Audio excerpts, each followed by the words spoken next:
encouraging. You're like, yeah, I can do this when you see it. It's great.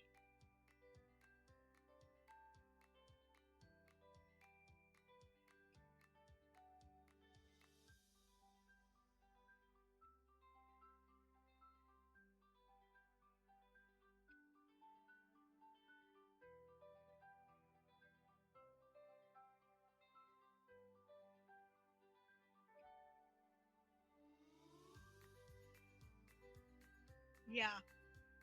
Yeah, you don't have to set it for that.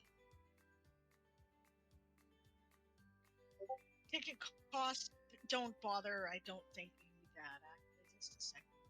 I will double check that.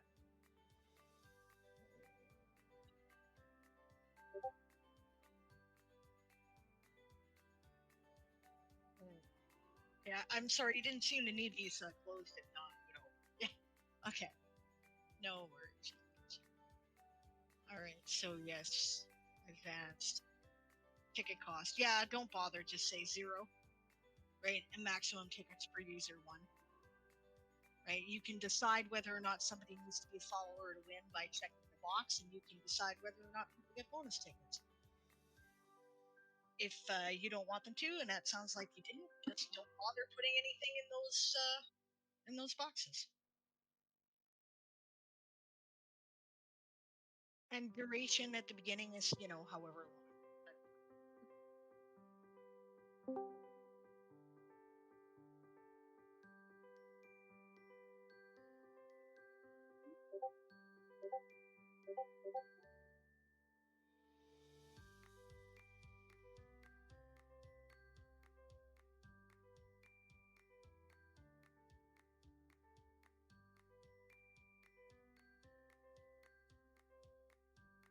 You can always just make a list of people and, like, roll a die that's appropriate.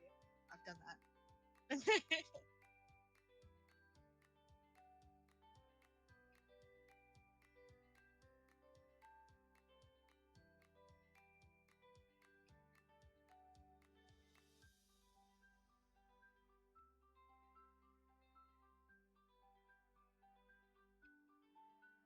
Yeah, I guess I better put my camera on. Okay.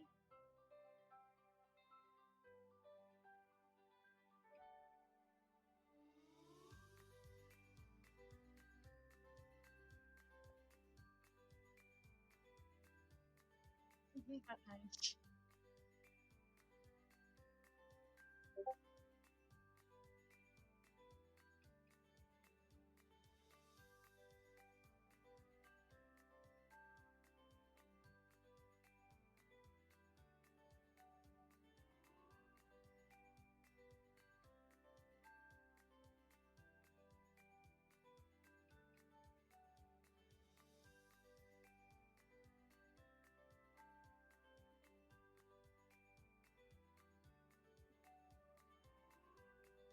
Retweets are good. I should actually go on Twitter and make sure to retweet that myself. You bet.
Yeah, that challenge is just one I created for myself, Here we go. I just to go just through heard this from 31 Eli. days. Do you want me to tell? Do you want me to tell him to hop in? Oh, sorry. I just heard from Eli. Do you want me to tell them to hop in? Okay. Um, yeah, just because I can't stick around after my part, I'll explain really quickly before I leave what I'm doing with that, and that.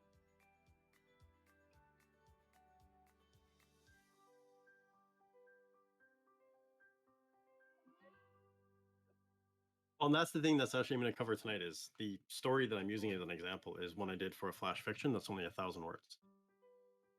It doesn't fully match the thing I'm using, but we'll make it work. A romantic comedy, but I'm using the 7 plot story structure. Did you ever resolve the issue where it felt like your outline was longer than your 1,000 word story? Yeah, kind of. Editing.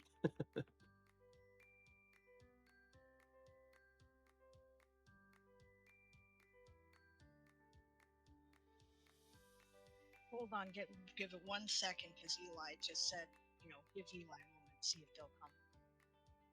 Oh, okay. Said, give me a few minutes. I'm putting away groceries for my mom, but I'll be there in a few. Should I tell them, okay, just pop in when you get done? You will be live as soon as you do. Okay, I will do that. Yep.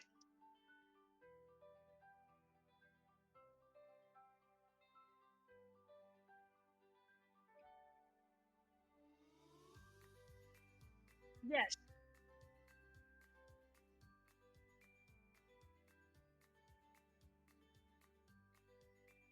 Um, awesome. It's like I said, it's a tool everybody should be using. I want to help, right? So that's great.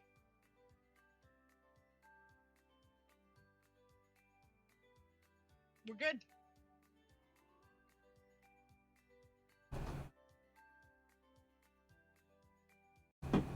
Hello, hello. Welcome to 31 Short Stories launch event. But we're also going to Whee! talk. I'm excited. I'm looking forward to August in case anybody didn't know. Um, just a little bit. We're going to start off though. Last month we had the pleasure of talking to both Eli Quake and Sable Aradia about their Kickstarters. And I invited them back last month because I thought it would be great for us to hear how their successes went. And my understanding is they were both successful with their Kickstarters. And I believe Great. that Sable was able to go beyond, I uh, was. I which was. is awesome. It is so awesome. Just real quick, the giveaway exclamation mark ticket. That is for 3 months of free for the words. So if you're already participating in For the Words, you have a free month code that goes in addition to your first month sign up. And that combines with, if you win this, the 3 month free as well. So you could potentially get a whole quarter and then some. So if you like For the Words, feel free to put in a ticket or put in a request for a ticket. I think there's a cooldown, but you can get up to 5 tickets. So, um, Sable is here. Eli will be here. So we're going to give them a few minutes. The timing is timing. But they'll pop in to tell us how their Kickstarter went in a little bit. So I know you hit your goal, Sable. I know you went beyond, which is awesome. Um, I'm excited for you. I'm excited. I was doing a happy dance when I heard you actually hit goal. I was doing a happy dance when I heard you went beyond. So tell me about your It's experience. awesome, right? And that's why, right? They tell you whenever you're going to do something like this, like a Kickstarter or whatever, build up your community first. But guys, you've got a ready made community right now, right? Twitch writers are really supportive. They will spread the word to their various networks, and there's a lot of overlap there. So um, I've done. If you were here last month, you'll remember that I said that I'd done a couple of successful Kickstarters before.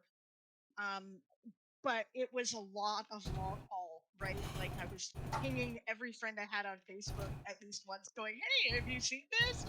Right? I didn't have to do any of that this time. It just kind of blew up, and that was awesome because this community is so amazing. So Mm-hmm. yeah, we totaled out at $5,436. Wow, I'm emotional again. Actually, reading it. The goal was $3,690, so that means that we did make our first stretch goal of audiobooks. Yay. So there is going to be an audiobook of this. I'm so excited. And thank you everyone out there who, supported it, spread the word, told a friend.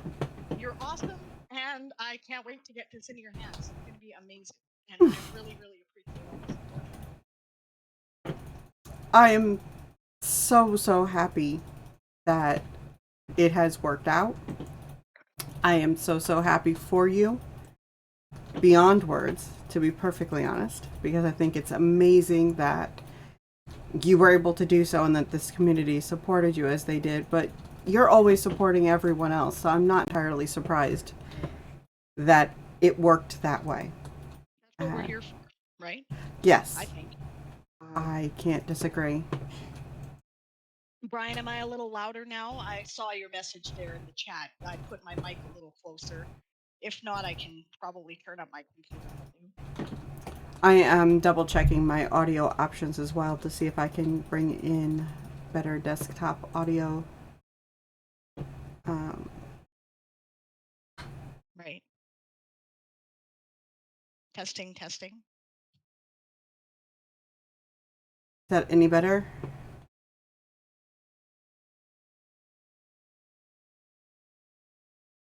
No response. I don't know. Okay. I have eliminated any noise suppression. Trying to add gain and see if that makes a difference. Okay, so what methods did you take? You said it took off. How did it take off? Sorry, I'm not sure what Okay. you mean.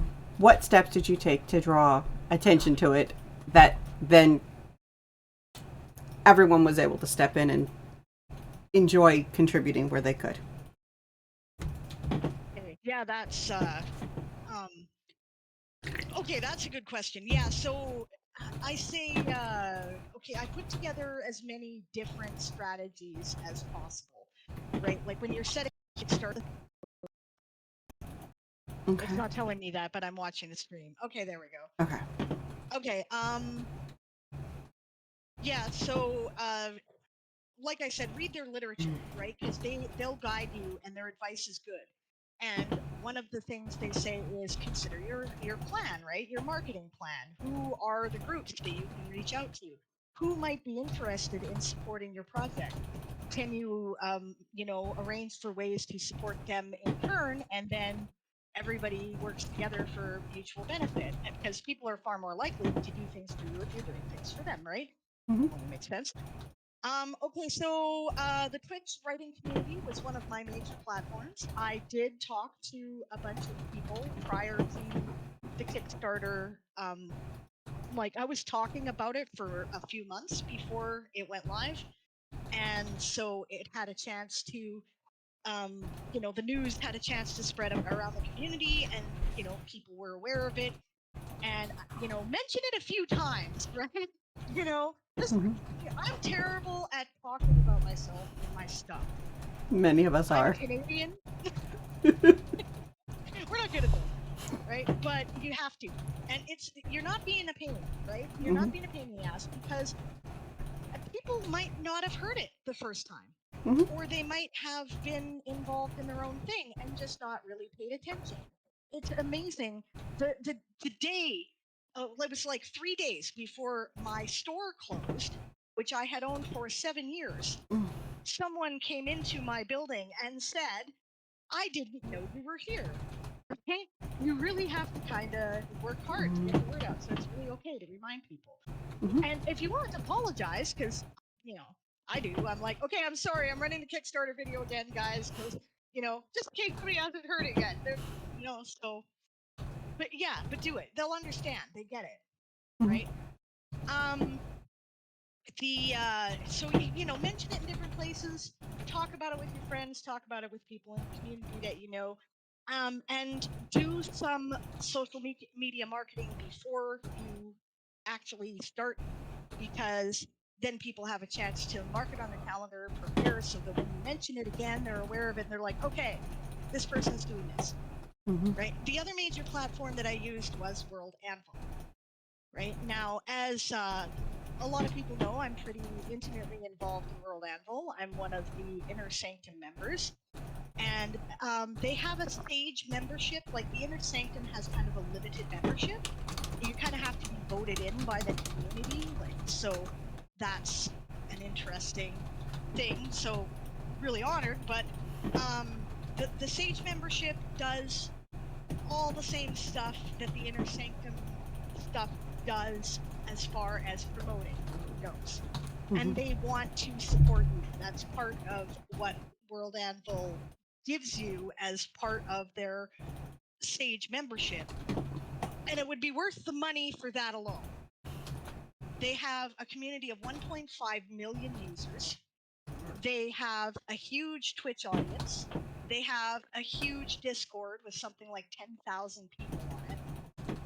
The word gets out. When they spread the word, that's a much bigger community than I can reach personally. And they're willing to support you. And they ran giveaways, which of course were, I gave the stuff away.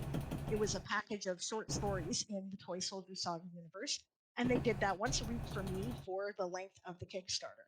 So it made people aware that this was going on.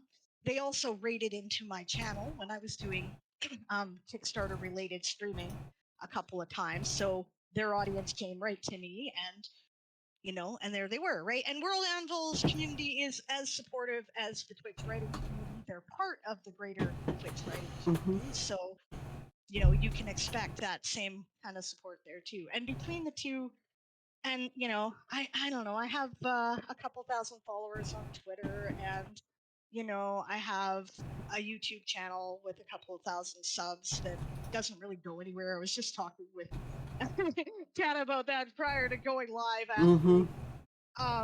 But they're still there, and that's another way that people can get the message. So I immediately put anything Kickstarter related onto my YouTube channel, and I have a blog, and I don't know, there's a couple hundred people subscribed to that. So put it all to work, and if people see it in different areas, they're also more likely to remember it, right? So, and if they're into it, they'll support it. So that's what those were the driving factors, I think.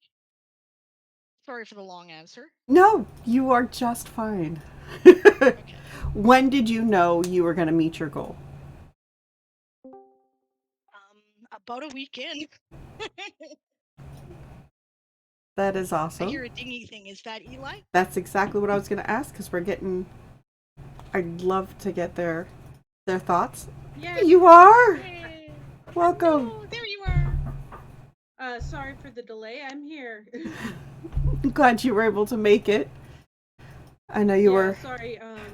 Caretaking for my mom has been an adventure. Hey, we've all got our things that we're doing. Yeah. We were going to talk about your successful Kickstarter. Yes. Where did I just put my phone? Never mind. I've got my tablet. That'll work. So, what strategies did you... Wow. And in English.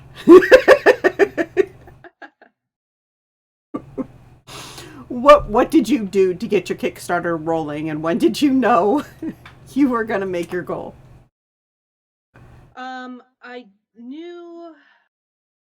that's a good question. What strategies I employed were I reached out to all of the community that I have been building for the past year and a bit, and I have tried to get people, as much as they are able to donate, to contribute. I've tried to build interest in this book, both through World Anvil, through Twitch, I have a fairly strong backing with the Los Angeles burlesque community of all places. So I've been trying to build as much following there as I can, and it's been really successful. That's fantastic. So, like Sable, it was your community that came together to help make it happen. Yes, it was absolutely my community that came together and made it all work. That is wonderful. And then I knew that it would be funded. When was it funded? I can't remember. But I have a handy dandy app that will tell me everything.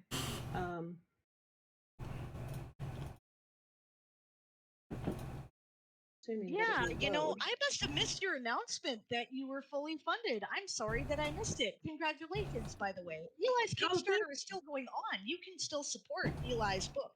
So please go do that. Drop your link in the chat, please, so we have it. Yes, let me. Please. This will take a moment, but I will post the link. Oops, that was the wrong button. There we go. This computer is unfortunately not the fastest computer, but it works, which is more than I can say for the other one. And everybody who is here, if you have a moment to make sure you bookmark that Kickstarter and help her reach some, or help Eli reach some stretch goals, please do that. Yep, we're really close to the first stretch goal. I'd like to reach 2. I know there are some people in my community who are like, I'll back it towards the end of the month just because I don't know what my finances are. And I totally understand that. That was my July. Yeah. Unfortunately. Good question from Tazi in the chat. Would you like me to read it and address it? Yes, that would be great. Okay. So Tazi asks, is Kickstarter just for people who already have hundreds of people who are eager to support them, then rather than people who hope to find support? No. Absolutely not. You should keep that in mind when choosing your goal and what you're trying to accomplish. My very first Kickstarter, I did not have hundreds of people who were available to back me. I just had a bunch of Facebook friends, people that I mostly knew from, festivals, and a couple of people I knew from when I had my store and my family, right? So you have to get a little bit more direct with the communication, I think, which I really always feel awkward with. But like I've said many times before now, right? Like what I did was I pinged every friend I had on Facebook individually at least once in the course of the month and said, hey, just making sure you've seen this. I'm doing this thing. Yeah. If you are wanting to support, here you go. I figured I'd let you know. And that turned out to be, it was a hard slog, but it was effective. Right? And I was able to meet my goal. My goal at that time was much less. I wasn't planning, I didn't hire a cover artist at that time, and I wasn't doing a marketing campaign, and, audiobooks were definitely not on the table, right? So, but the book publishing, the fees to pay them, and getting books out to people, in a way, it kind of functioned like a pre-order, because people who supported the Kickstarter, one of the big things you got was a book, right? So that's really the centerpiece of the campaign. So, no, it's not. It's just harder work, right? Yeah, it's true. And my previous Kickstarter I can almost speak. My previous Kickstarter had about 46 people fund it. And that's so far on track with what I'm going to get for this Kickstarter, the one that I have right now.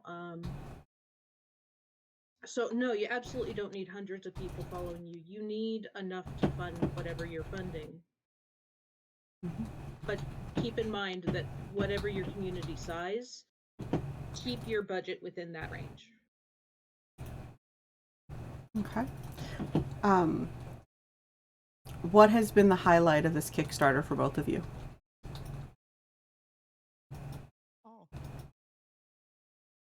Realizing I was going to get to have stretch goals, I didn't think I was going to. Yes. I gotta agree with Eli. Okay, the first moment was okay, awesome, it's fun, yay! I don't have to panic anymore. Woo! Right.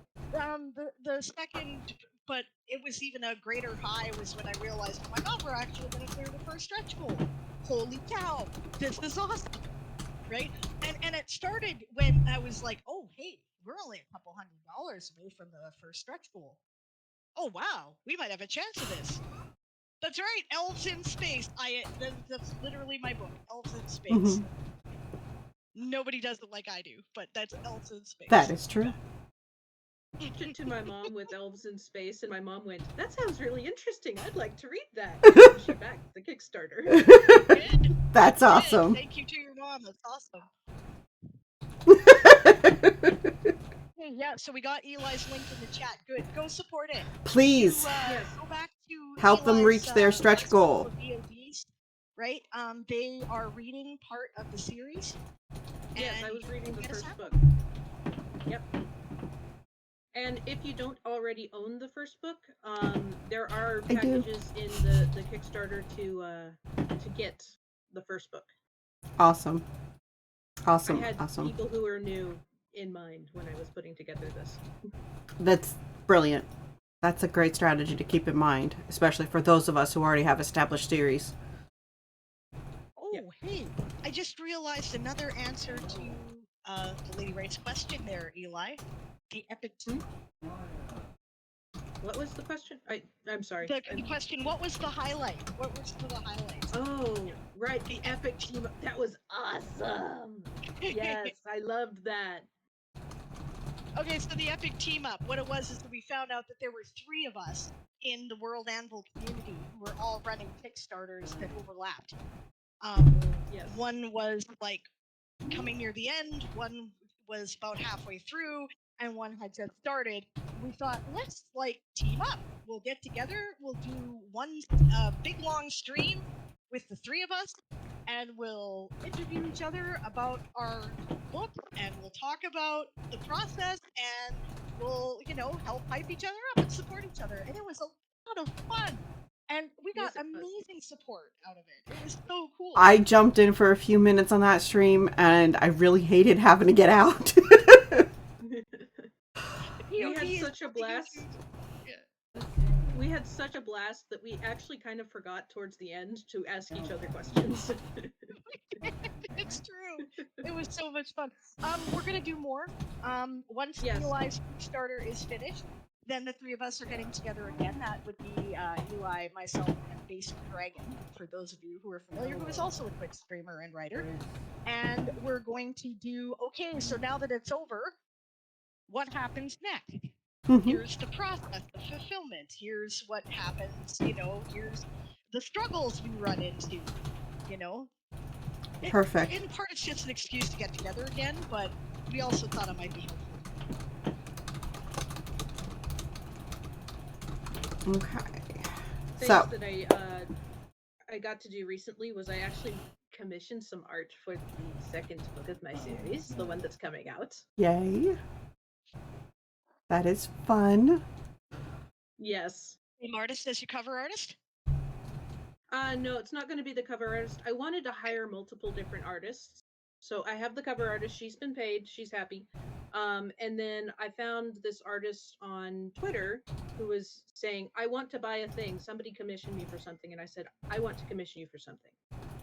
I want to commission you to draw the dog from book 2. Cool. Yeah. And then I have another friend who I met through the Los Angeles burlesque community. He's an amazing artist. He does mostly portraits. Ooh, And I wanted him to do some character art for me. that's fantastic. And some of this is made possible by the Kickstarter? Yes. I can guarantee at this point there will be one character portrait, even if we fall a little short of the goal that I was hoping for the stretch goal. I think there will be enough that I can just scrape together the little bit and fund that portrait. I'd like to do 2, but we'll see where we get. All We right. still have time. How long? It's like about a week left, right? About a week left. Yes, I need Okay, to so really start because I've fallen off in the past few days for reasons that are totally unknown. Um, Are I've you? fallen off in the past few days, but I need to start the advertising campaign again really hardcore in the next week. Would you be okay if I shared your video as part of my Be Right Back screen? Oh, absolutely, go for it. Okay. I might ask you to send that to me again when we get off to this evening, and then I will do that. Okay. Well, if you guys don't mind sticking around, we are going to go into a plotter tutorial. We're going to learn how to plot a short story for 31 short stories in 31 days. And then we'll still have the opportunity to ask questions afterwards, and we can talk Kickstarter, but we're also going to talk a lot about 31 short stories. We've got some people on the panel that have done it before. We have some people who have not. We have at least one person that I know for sure has completely finished a completed full short story every single day for January. And I have a surprise for that person. Actually, two of them. But one of them is not much of a surprise, so that one is different, but I'm not telling anybody that. So we'll talk about that later. So. really eager to hear this discussion too. I have signed up for 31 days, 31 stories this time. I was not able to do it in January, so I'm very excited, and I can't wait to get some advice from people who've done it and learn more about their process. That's going to be awesome.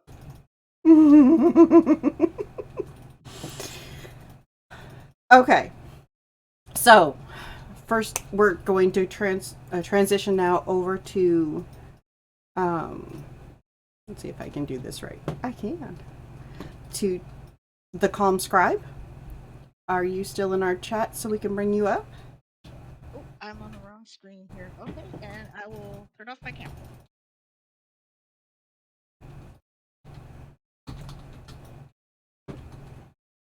Be right back. And the floor is yours. All right. Hello. Thank you very much for having me here tonight. I'm glad you're here, and I appreciate you being willing to do this with us. And I am trying to type in your shout out with your actual name, and that is not going to work. As opposed to your Twitch handle. Thank you all. Yeah, thank you for having me here. I'm going to make this quick so that we can answer questions. And we're talking about short stories, so we shouldn't be long, right? Is my video and audio okay? You're a little bit delayed, but I think you're good. Okay, awesome. My whole day has been a little bit delayed, so that's good. So what I'm going to do for this is I am going to do a brief rundown over how the story cycle works, and then I am going to like the plot points work for it, and then I'm going to get into actually using an example of a story that I've done recently that people will be able to work with this. So let's take a look. I am going to share my screen here. So I'm going to pull this up. Now, I know there's a lot of you out there that will say, I'm not a plotter. That's fantastic. This is still good for you. If you're a pantser, you still need to know how the story structure works and how to hit the proper story beats at the right times, and you just kind of do it naturally. And you may already know this, but it's never a bad thing to have an update or a refresher. I'm always refreshing myself on stuff. I've got piles of books beside me that I do for this. So this is down one moment here. I need to share my screen, which is being problematic for me. One moment. Why is this being problematic?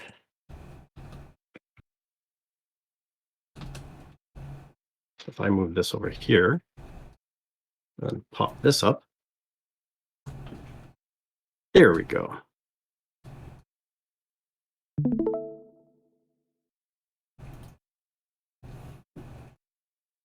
So can everyone see my screen all right? No.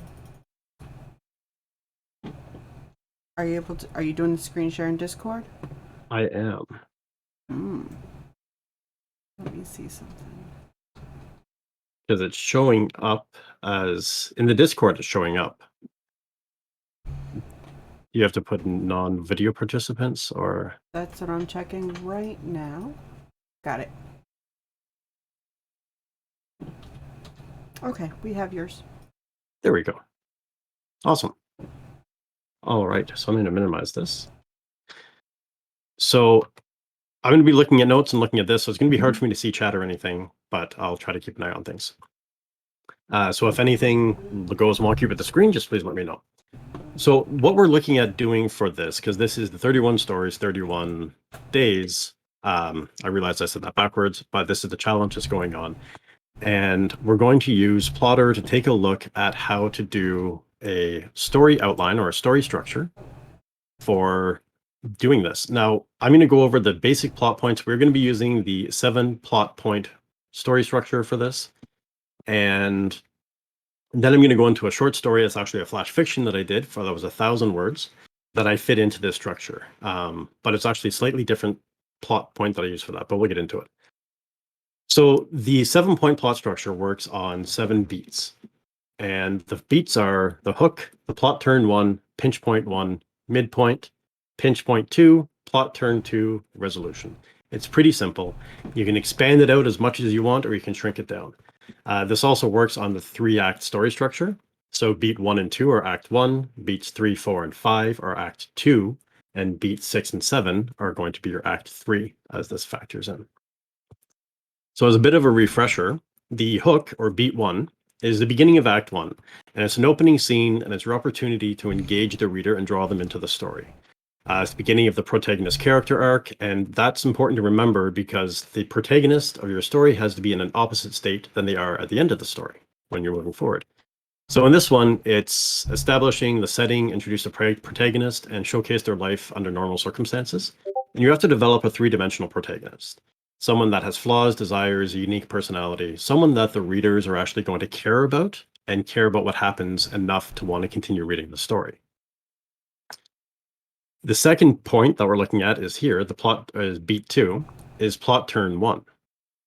And that is going to be the end of Act 1, and that's your inciting incident. So that's the point of no return. And in this section, the status quo is shaken up by something drastic, and that forces the protagonist out of their comfortable life and into the adventure. Now, this is for the 7-point plot structure. The one that I used, it was for romantic comedy, actually. So you're going to see how they both kind of fit into the same structure. So for this one, you want to shake up the status quo for your protagonist. It can be an earthquake, a natural disaster, or a threat to their life or family or to the way of life, or they just need to find new kind of knowledge. And then the protagonist is usually, as we know, generally refuses the first time to deal with the project or this assignment that's been given to them. They try to refuse, and it takes a mentor to bring them along. And you also have to, when you're doing this has to be a point, an inciting incident that can't be resolved on its own. There has to be something that they have to seek out help for, or they have to go out and take care of themselves. It's not just going to go away. And then we get into beat 3, which is your pinch point 1. And this is the beginning of Act 2. So your protagonist has set off on their own. This is kind of crossing the threshold for the hero's journey. They've left the comfort of their ordinary world behind, but they're not yet comfortable in the new role. And while they're trying to adapt, they're facing the road of trials. So they're meeting new antagonists, new villains. They're usually, if possible, getting new allies, depending on how the story works. And this is where they're going through the trial phase. And that's the first pinch point. So you have to show the protagonist being kind of uncomfortable in the new role, and that show how that leads to missteps and difficulties that they're facing. And then you want to also introduce obstacles such as the antagonist and other enemies, and show how the protagonist bypasses that and survives with some lessons learned. So the midpoint is going to be the middle of the story, and it's also the middle of Act 2. And this is where a major event occurs, something that changes the protagonist, changes their perspective for the rest of the story. And it's a dramatic enough event to switch the protagonist from reaction to action. They're no longer I don't know if I really want to do this. This becomes the event that I have to do this. I have no choice. And they start driving forward on that. So it's a major dramatic event that you're introducing. You have to show how it alters the protagonist's perception moving forward, and raise the stakes, forcing the protagonist to decide that they have no choice but to act moving forward. And the dramatic event should capture the reader's attention and carry them to the climax. So all the way through, you have to remember or keep in mind, how is the protagonist growing? How are their internal and external goals conflicting or aligning with each other as they're going through each step along the way? And you'll see on a very small scale, on 1,000 words, you can cover that quite quickly and quite well. And then we get into beat 5, which is the end of Act 2, and that's your pinch point 2. So that's where the protagonist faces another major obstacle, bigger than the first. Everything seems to fall apart, and it appears as the protagonist will be defeated and lose everything. And the reader has kind of this suspicion of, well, they may not make this, they may not be successful in their ultimate goal. And they either find the protagonist either finds the confidence to move on, to face the antagonist, or they have allies. This is where they go back and meet with the mentor, and this is kind of like the you've had this in you all along scene that you have. But you also, at the end of the section, they've gained a new perspective, which emboldens them to defeat the protagonist. But you also want to have some challenges. So you want to show the protagonist moving forward with confidence and speed from the midpoint, only to have it fall apart in the face of this obstacle. Your allies can become trapped, or mentors can be killed, or powers fail. Something happens, they lose a critical item. Something happens to leave them in a dark moment. Now, this could be a dark moment where they're facing abject despair, like they've lost a loved one, or it could be a dark moment where they're having inner conflict as to what do I do in this scene? What choice do I make? And then decide. The protagonists usually suffer defeat at this point, and you have to decide if they find their own strength to move forward or if they have a visit with the mentor. Plot turn 2 is beat 6, and that's the beginning of Act 3, and that's what leads to the climax and has to offer high stakes and high rewards for a satisfying payoff for the reader. So everything ties together. The protagonist receives or realizes all they need to defeat the antagonist to become successful.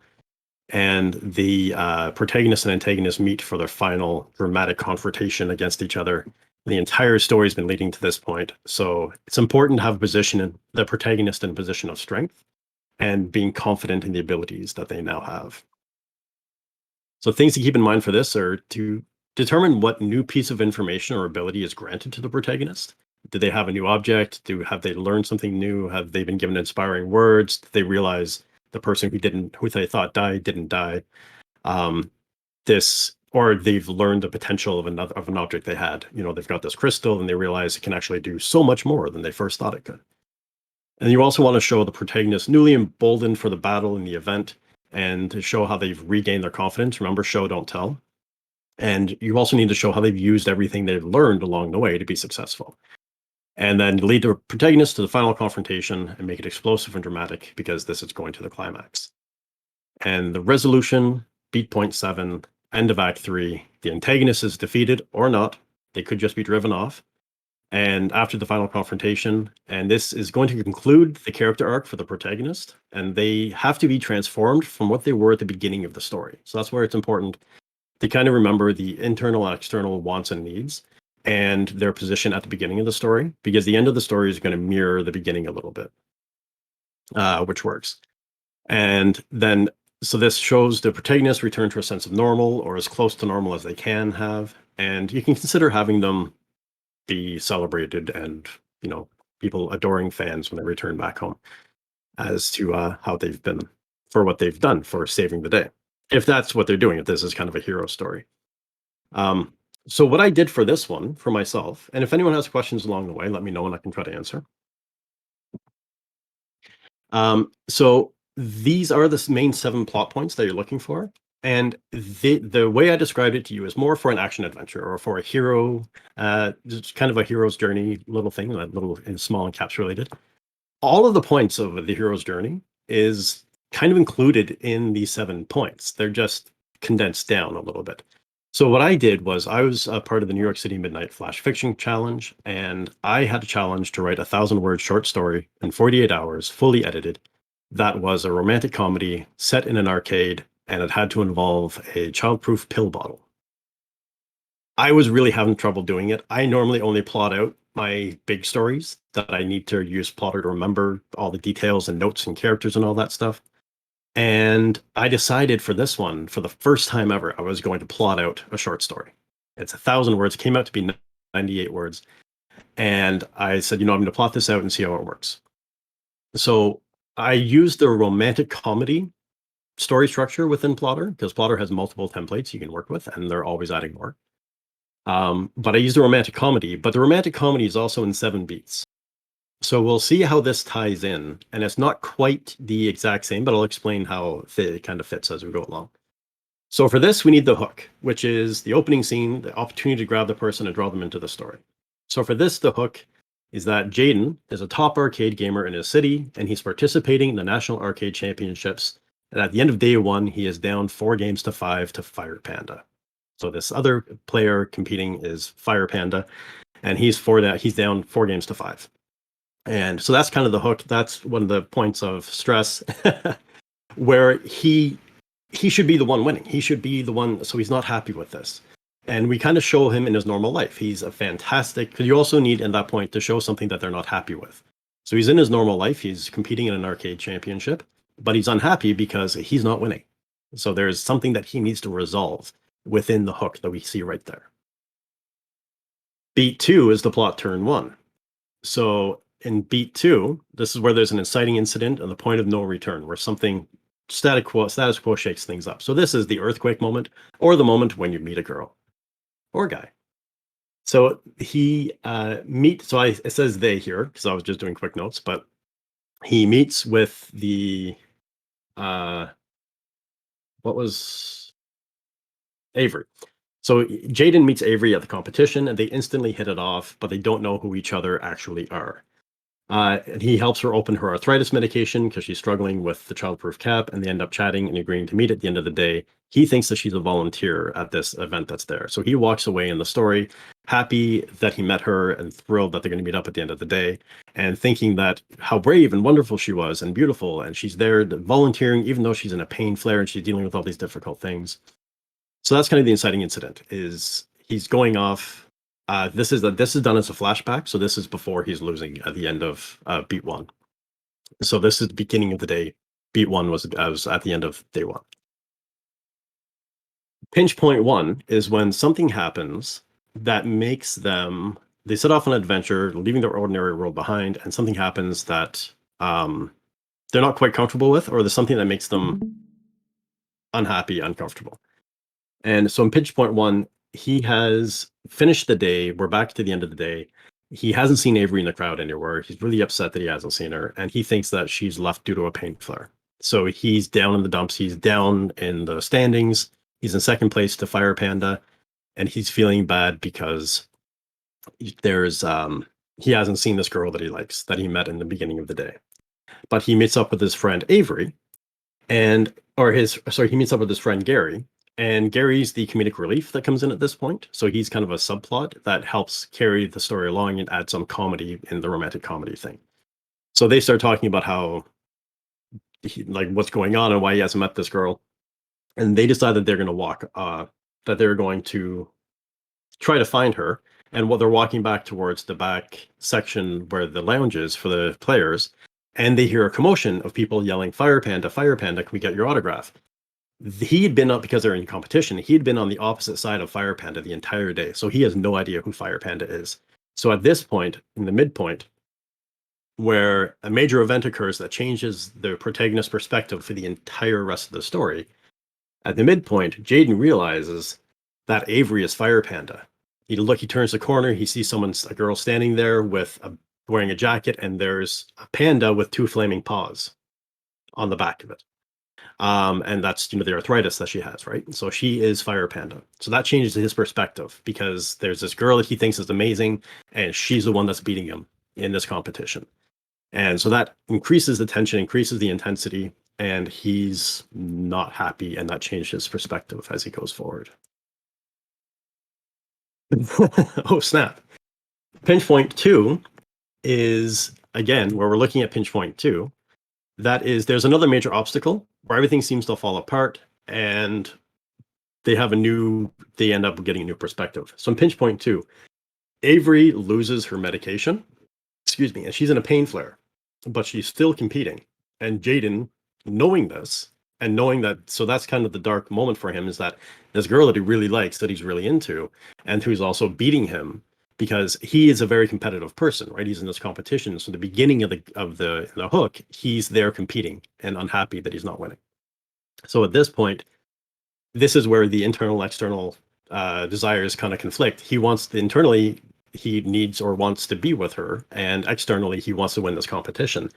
And so this girl that he likes, she's lost her medication and she's in a pain flare, and he still competes against her and wins 5 games to 4, which brings them to a 9-9 draw for the 2 days of competition. So that's where things end off in this point. And then we get into the plot point, or the plot turn too, sorry.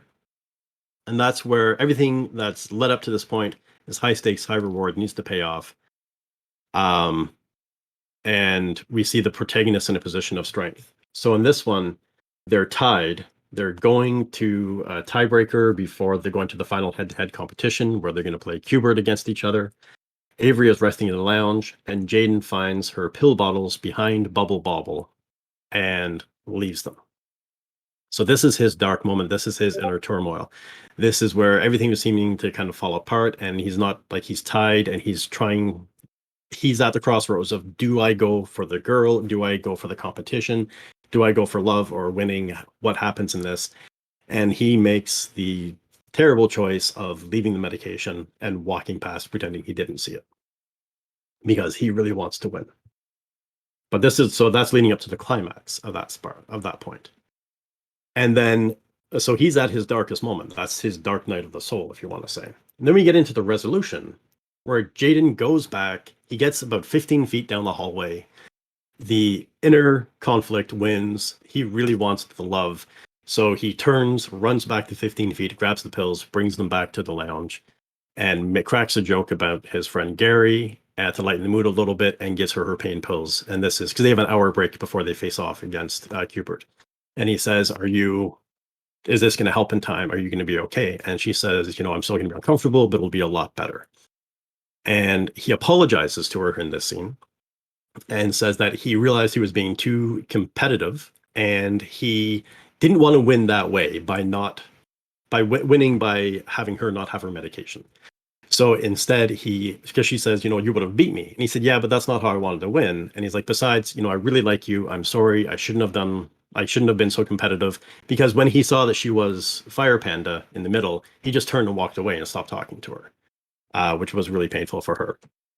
And then he says, after this is all over with, do you want to go out for dinner? And the winner will pay. So that's kind of him. So we're now showing him the resolution. He's made the right choice. He is choosing his inner conflict over the external conflict. And he has in an opposite position from being this hyper-competitive person at the beginning who is angry they're losing to, what, win or lose, I still want, you're more important than winning or the losing. But whoever wins is going to pay for dinner. And that's how that ties up in 998 words. So you can use this plot structure even within a romantic comedy. But the thing is, with this, you don't kind of see the subplots for the romantic comedy where Gary factors in. But this is a way that you can go through exactly. But this is a way that you can go through the 7-beat structure. So it works for any kind of story. So if you're looking at how the 7 plot point structure works for using it to compose a short story, you can go in and just, your hooks and your beats are going to be smaller and shorter. That's all it is. But you still need to hit those beats along the way to carry the reader through in the emotional wave that they're going to go through for that. So I'm going to stop sharing my screen here. If I can, just give me one moment. And one thing I'll also say is, if you are using Plotter, then this also helps, because then you can go into your notes, which I don't have any, but you can build out a lot of notes based on how what you're working on, and tags and ideas, and you can also keep track of your characters and your places within this. So Plotter really helps you keep track, and it did help me really keep track of all the things that I needed to do for this. So one thing that I was saying before I'm going to stop stream sharing. There we go. That stopped. So one thing that I was saying before to Lady Wrights is Plotter has, I think right now, 18 different templates in there. So there's the hero's journey, the snowflake method, the take off your pants method, and then there's also romance the beat, romantic comedies, 7-point plot structures, the story circle, all of these different plot structures that are within Plotter. So as an additional challenge that I've committed to for myself in part of doing the 31 days, 31 stories challenge is because I don't always write romance, I don't always write screenplays, I don't always write these different things. I am going to use every single template through Plotter so each day I'm going to try a different template with Plotter to see. So I'll write a romantic comedy, I'll write a romance, I'll write a screenplay and that kind of thing, just to test out all the templates and just have some fun with it. Some are going to be more challenging than others. Like the romance the beat has 20 beats in it, so that's going to be hard to do as a short story. So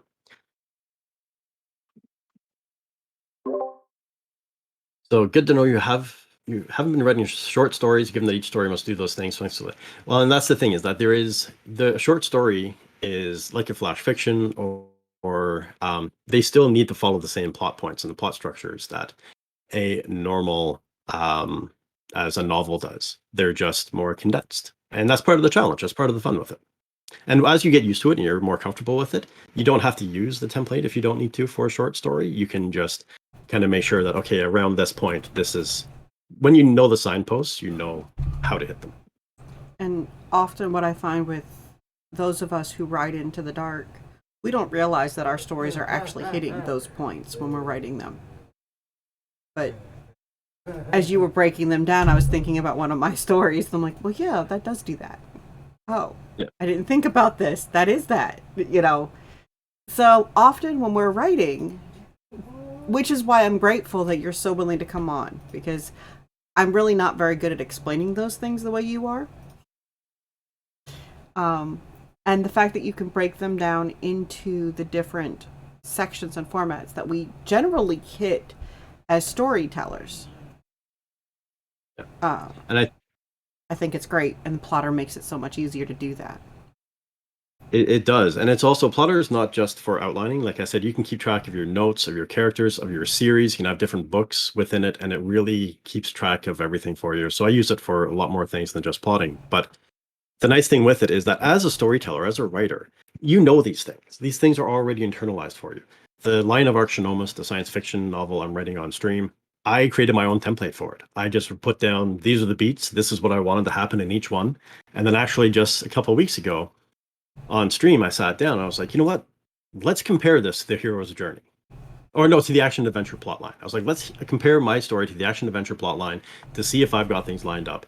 And every single plot point landed exactly where it should approximately land going along the way for that plot structure.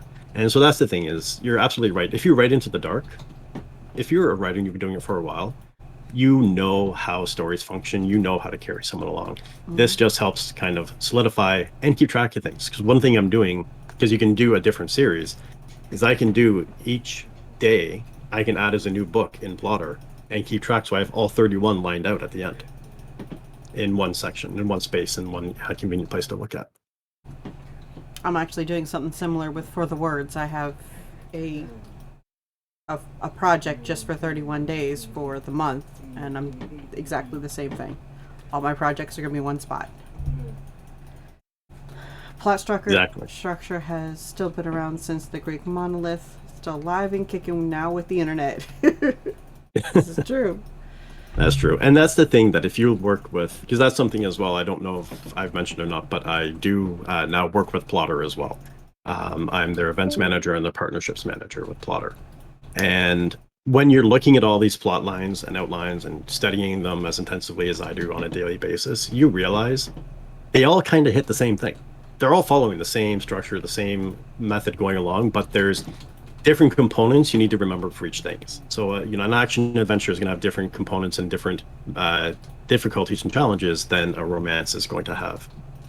So the plot points just And their structures are slightly different. They're not identical, but you're showing your ordinary world, having an inciting incident, having challenges, that kind of thing. It's the same overall flow to a story. Absolutely. And that doesn't just apply to the hero's journey. A lot of the nuances in the hero's journey really get interchanged with, or can be interchanged with, other formats. I'm not a fan of just the hero's journey, but then again, I write into the dark. So for me to sit back and say, I'm going to put this onto this beat or this thing is a little bit more challenging. But I love the fact that, as you've brought out, Plotter itself is so versatile that things like keeping track of my characters or my new episodic series, which is what I'm thinking about using, actually getting Plotter for. Well, I've got Plotter. I've actually had Plotter now for 2 years. 1 year it stayed on my computer and did nothing at all.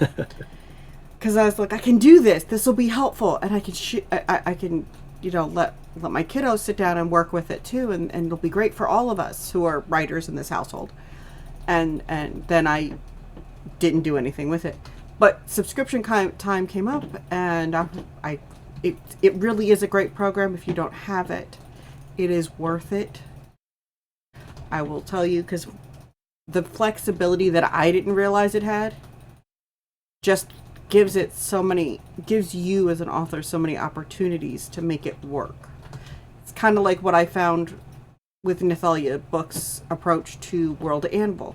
She uses it for her worlds and her books for like book pages. So tracking your stories like you're doing with your 31 stories, I think is going to be awesome. Yeah. What do you find most enjoyable about using Plotter for the short story, or what did you find most enjoyable about using it? For it, I find, especially if you're writing in a universe, like multiple short stories within your universe, all the notes, all the tags, all the characters, everything for a series are all connected. So when you open a new book in the same series, all the notes you have from book 1 are included already in book 2. Characters, places, tags, all that stuff. But one of the things I like with it is, with one of the latest updates, you can now export. We've always been able to export to Microsoft Office and Scrivener, but now you can export individual timelines for this. And because there were just constant upgrades that are happening to it. And Thursdays with Troy, so on Facebook, actually you can go to YouTube, to the Plotter YouTube, and the most recent Thursdays with Troy interview was with someone who's actually talking about plotting your serials with Vela. If you're on Kindle Vela, how to plot out your serials. And I'm going to give a spoiler because he had a brilliant idea on this. Because with Plotter, you do have your plot points and your beats that you can move around. So what he does is he has down the side 4 main points that need to be covered in each serial piece that he's writing. And the way he described it is you can do it within Plotter so that if you have a 40 chapter book, for example, you can do each chapter as a serial, and you can export each chapter and edit it separately. And then once the 40 chapters are out, leave it for 3 or 4 months on Vela, see how it does. And then you can pull the whole thing down and export your entire timeline, put it out as one giant novel, and send that out a separate way after you've already got some hype built up into it using it through Vela. Mm-hmm. So I recommend reading that or watching that video. It's only, I think, 17 minutes long. Absolutely worth it. Yeah, and the versatility behind it, I think, is being able to move things and keep track of things is what I love. And honestly, I am not a fan of romantic comedies. I've had someone on my stream force me to admit there's like 4 or 5 that I like, but generally I don't like romantic comedies. And being given a task to write one was challenging, and I had a real mental block. And once I started plotting it out and looking at it, that's when I started, like, the wheels started spinning. And I was like, okay, now I'm visually seeing this, and I can see I can interject humor here and here and here. And it made sense too that plotting it that way, I was able to write it and not write a 2,000 word story and have to cut it down to 1,000 words. I was able to see where my plot structure was. So it gave me an idea of how long to make each section. So I only had to edit out 30 words when it came time. Well, thank you so much for hanging out with us and for answering a couple of questions. If anybody else has any questions, he streams often as the Calm Scribe. What days are you usually on? So I am on Monday evenings, Wednesday mornings, Thursday evenings, and Saturday nights. But Saturday nights we play games, but we also talk about writing. And actually, this Thursday I'll be launching. It was supposed to be launched last Thursday, but technical issues. So this Thursday I'll be launching Scribe's Journey, which is a new once monthly panel with 2 other authors, and we'll be breaking down writing topics as well. So, go follow Travis as the Calm Scribe if you haven't done so already. If you have any other plotter questions, please visit his channel. He's always happy to answer questions and chit chat. He's such a pleasure to visit in his streams, so definitely do that. Thank you. And thank you so much for the tutorial, because Thank you for having me. I am greatly appreciated, or greatly appreciative. I will wake up. My brain will catch up with the rest of me, I promise. Well, and I wish I'd love to be able to stay around for the rest of the stream, but my day went a little bit sideways on me today, so I need to go deal with that. But yes, if you have questions, you can always whisper them to me on Twitch, and we'll be in touch. Or come to my stream and check out my stream and ask me there. Okay, now we are going to transition to our 31 short stories panel. This is now I appreciate the opportunity to speak about Kickstarter. I have loved talking about Plotter because I learn so much whenever Travis is on, so I am grateful. 31 short stories, if anyone is not familiar with it, is a challenge that I started for myself initially, and it just kind of branched out as I came in contact with and grew with this community. And it is create a short story a day for a month. And our 2 months a year are January and August is coming up. And our panelists are Heather W. Adams, who did a whole month with us in January, and author Brian Loop, because I can never remember his last name properly, please forgive me, and Sable and Michelle, and a bunch of wonderful people who are here to help celebrate and kick off 31 short stories. So anytime you guys want to turn those cameras on, I would love to see your faces. Oh, and Coffee. Coffee is trying to find the channel. Who also was with us in January. I did turn on my camera. It didn't work. I saw you for a moment and then you vanished. And if you have Kickstarter questions, you may also still drop those in the channel, and our Eli and Sable, I'm sure, will be glad to answer those too. And you can use the highlight message if we start getting busy at all.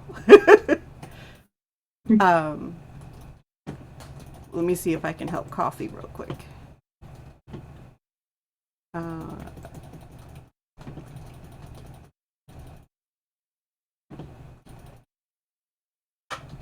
Dead air. Dead air. How is everyone doing? I'm good. Not too bad. Coffee, I tagged you in the server. She'll get in here eventually. They will get. I'll get it.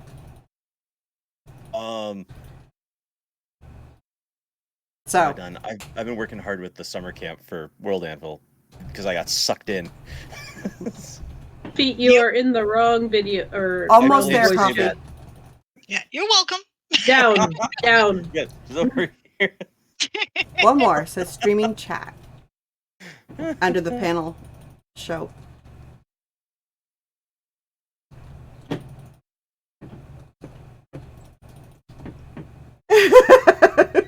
I'm going to turn off my camera so that Coffee is not the only one with no camera. Okay, then I will have to turn on. Are you joining us, Angst? Please. I'm looking to see where is. Let's see here. Angst was here for a moment before. Yes. It'd be really great if she joined us again. Here we go. I think Coffee I can doesn't see invite it. Coffee. Okay, you can. That would be great. Let's yank them in here. I think that should have worked, hypothetically. Oh, Angst, get in there. Please. Where? Okay, so I don't My have. coffee needs to roll. Yeah, I was just realized Yeah. that. Okay.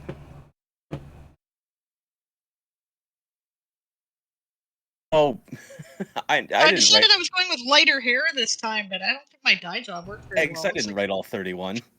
I think I got what, 12, 15? Okay, we got There's a coffee. coffee. Coffee. We need angst. Oh, okay. Oh, you're awesome. Thank you. Okay. Hopefully Angst will decide to join us. Yeah, that'd be great. Let's We have a have camera. video for coffee. Coffee! Good morning! Oh, we can't hear you. You are muted. Oh no. There Nobody we wants to see my face this early in the morning. go. Your I company always is want to see your face. always welcomed. And hopefully Angst will be joining us too. Oh no, Eli's is just... Yeah, she's Loopy. Eli Squares. Hopefully Be it safe. catches Air back squares. up. Okay. So our newbies on the panel so far are Michelle and Sable. I believe Eli has worked with us in January for a little bit, right? And I know Coffee did. And I know Brian did. And hopefully Angst will get in here, because Angst did too. Angst As a is matter of one. fact, I didn't even know Coffee had done it. I thought it was just me and Hank's doing it. No one told me anything. Well, I'm hoping I will be honest with everybody. When we did January, I was butt up against a lot of my own personal limitations that I didn't realize I had. Most of them related to the fact that we were in COVID's academic situation. I do Yeah. have ADHD. It doesn't flare up as a problem for me very often, but it did in the last year with the constantly on instead of structured time thing. So in the run up to January, I was trying to do all the things all at once while still trying to keep people on track for school. And so it did not go very well. And one of the many reasons why I really, really would love it if Angst would join us, because I want to properly, at least better thank her for all of her help for this month. Yes. She said in chat, "Can I join you now?" So I hope so. I believe she was referring to you there, Coffee. Yeah. can you join please? I need more coffee. Can you join? Well, I Yes, don't blame thank you. you. What I mean, like, what time is it there right I woke up at 5 a.m. So now? Oh, lovely.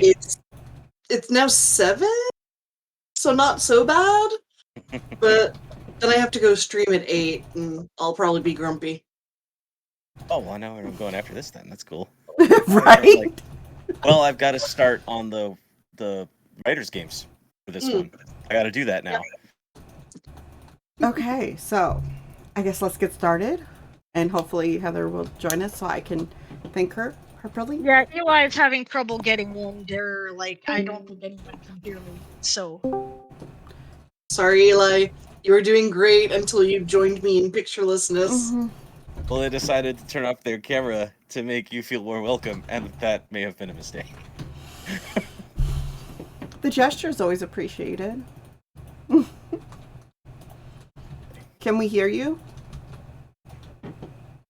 says that they're muted.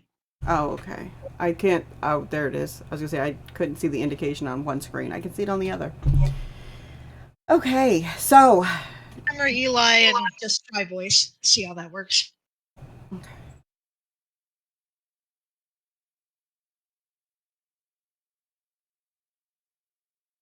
I was Yeah. going to ask Coffee and Brian if you guys wanted to talk a little bit about 31 Stories and your experiences with it so far. And if either anybody else has got any questions, please jump in and ask. On screen or off. Rock, paper, scissors for it. Who goes first? I was gonna say alphabetical order. Enjoy it, author. Or Brian. We can do that I know, too. I win either way. Or Brian. I win Enjoy. either way. Darn it. Yeah. So for me, it was a lot of fun because I've been doing little vignettes for years with local writing groups where it's just like, all right, 10 minutes, here's our little prompt, go. And then we go round table and I'll read out what we wrote in those 10 minutes. And that was just what we did. And it wasn't meant to go anywhere or anything. It was all stream of consciousness stuff. Well, because I greased my wheels with that for writing for years, and I never put anything, actually out to get published. Instead, I was just doing those. So I've got a big, long document that's all of these different little things I did. Either it's poems or little stories. And this felt like an extension of that because now I didn't have the 10-minute limit. I had the 1-day limit. And so it didn't end up being 250, 300 words where I had to go and the challenge wasn't to go start to finish, have a complete thing. That's what I started doing for myself. Everyone else in there was just kind of going, and they're like, oh, the time's up, darn it. But for me, it started being have that, he was talking about inciting incident, and then have the conclusion. And I couldn't get all of those beats in, but I scrunched it down into a page and a half every time. And it started being a thing that I could do. And then this came around. I'm like, maybe I can do that. I didn't do as well as I thought I would, but it was still able to explore ideas that I've been wanting to make into longer works, but didn't quite know how. I was able to actually put stuff down that's been cooking in my head and see if I can use it to create escape velocity for an idea for a long time. So it was really nice to just kind of be able to put it out and have it in my documents somewhere. I can go, I actually did all right with that idea, or no, that idea was terrible. Why did you ever think of that idea? Don't let anyone ever see it. So stuff like that. It allowed me to explore those in a more concrete way than when I just did little 10-minute vignettes, fire and forgets. That was my experience. Okay. Coffee. I came at it from a bit of a different perspective, the opposite actually. So previously, for the last couple of years, I've been doing the writer's games with the writer's workout. And there, it's 72 hours to write around 5K story. That was the limit. To plot it, to write it, to edit it, to submit it. And I'm like, I've done that. I can do one day. And absolutely failed gloriously. Beautifully. But with failing, you learn what works for you. You learn how to set yourself up for success next time. So while January definitely was a spectacular explosion of nope, did not hit a completed short story per day, I definitely am looking forward to August because now I know I do need to start with a prompt. That saves me time. I do need to set up my own prompts because I didn't do so well with the prompts given, but that's a personal thing. Mm-hmm. And I need to just finish the day with that sense of satisfaction of editing. So I'm looking forward to it. And for me, my prompts actually come from open submission calls that I've seen, either now or from previous months. I'm like, that's a good idea. I completely missed that call. But I'm going to write it now. And sure enough, the calls come back. Like, even the weird ones, you're like, I'll never see that again. You don't know. So when they come back in the future, I will have something done and ready to submit. Awesome. So, you did work with us for a little bit. You streamed 31 short stories for a bit, right, Eli? I did. I managed to do one. January was really stressful for me. I don't even remember why anymore. I just remember there was something amorphous going on, and Mm-hmm. yeah.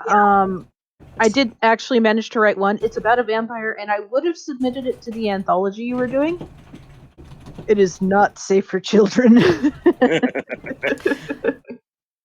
I can understand that. And I have had a couple of people mention that I should adjust that requirement for anybody who doesn't know.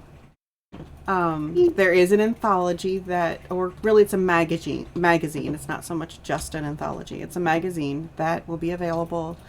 It'll be December of this year. And the only submissions come from those who participated in 31 short stories. So once you're done with this, you'll be invited to submit a story to the magazine. And all of that will go through once we get to that point. Yes, Brian. What happened with the previous one from January? We're just moving those submissions into December. So those of you who have already submitted, you'll be able to add a second one. That was going to be my follow-up question is, if we did submit to the January one, do you want us to follow up with something into the August, December one? Yeah, absolutely. Okay. Does it have to be the Can same do. universe? Hmm? Does it have to be in the same universe? Mm-mm. Okay. Nope, not the same universe, not the same anything. I hope not.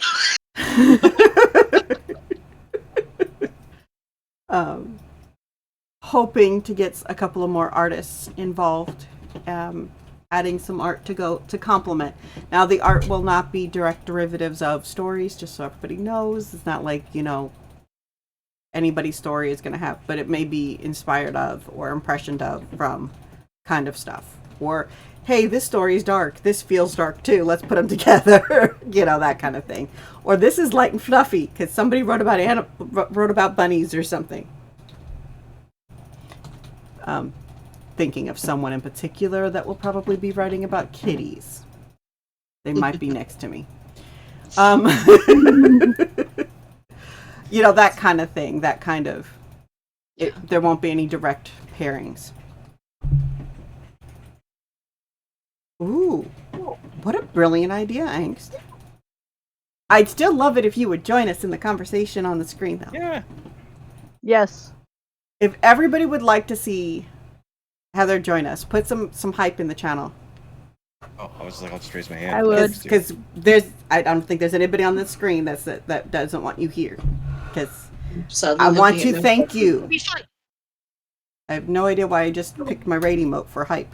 Go me.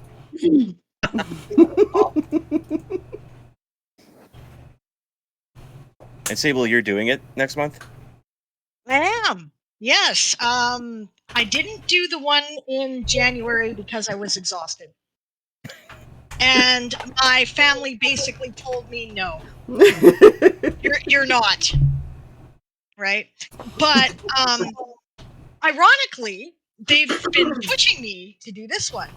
And it's because we realized that I actually have a pretty good sales rate on my short stories. I don't write a lot of them compared to my bigger projects, but the ones that I have had have, it's there's only a couple that haven't sold. So they're like, this is where the money is. Go. And I thought it was a good exercise because, I don't have as many ideas for short stories as I do for bigger projects. Having a prompt to start from gives me a frame of reference. I tend to push word counts though, so I'm not requiring myself to finish every short story in that day. I'm going to do it. I'm going to start one, and then I'm probably going to end up developing the ideas. If they happen to be class fiction, they might get done. You mean short stories have to stay short? No. They do. Technically, they have to be 5,000 words or less, apparently. Yep. Anything under 15,000 for this competition. Nice. Or not competition, challenge. 15,000 words in one day. That doesn't happen. Really, a good nano day is 5,000. Yeah. I can do 6 on a real good day. I don't think did 3131 have an actual minimum of words? 1,000 words. 1,000. Right. Okay. But I wanted mine to be. I remember that when I submitted, I actually took 2 of them and spliced them together to create a longer piece because they were set in the same universe, and I was like, they can ducktail a little bit. So I just decided to squish them together and hope nobody noticed. You did well. And what about you, Michelle? What inspired you to join us this month? Oh boy. I do a lot of really long projects, and but I'm a person who likes to finish stuff. So, whoops. So being able to do short stories means I have the potential to finish something maybe 31 days in a row, or not. But I'm hoping to. I really like. Oh, hi, Kat. I really like to try and get a whole story. It's challenging. I can barely do that sometimes in multiple thousand words. So, yeah, and it's not as say NaNoWriMo, where that's still less words over the whole month. So it's a nice warm up to get me ready for November too. See, I can't do NaNoWriMo. I've tried and failed every time. I was just thinking, hitting a nano a day, that 1,667, that would actually be a good, for someone who has done nano and who does write that way, that they want to hit that daily goal every day. Mhm. That would be a great starting point for 31 stories, 31 days. Yeah. Absolutely. I know for myself, I will honestly have not actually completed a full month. Oh! Aragon, welcome.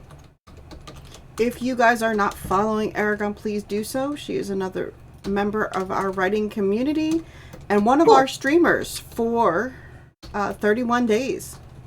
And into the follow group it goes. And in case you were wondering or curious, one of my favorite things about Aragon is that they're writing in Russian. Oh, Nice. cool. So please, Huh. you get a chance. Okay. A member of our So- writing community that is, I am so pleased to be able to work with or at least support, because I'm not sure what else I can do, but I am grateful you are here and I'm grateful you came by, and I did get a chance to enjoy some of your VODs, although I regretfully didn't understand most of them. The link is Or at least the one I caught, the couple I caught. But yay, thank you for following. Thank you for joining us for 31 short stories.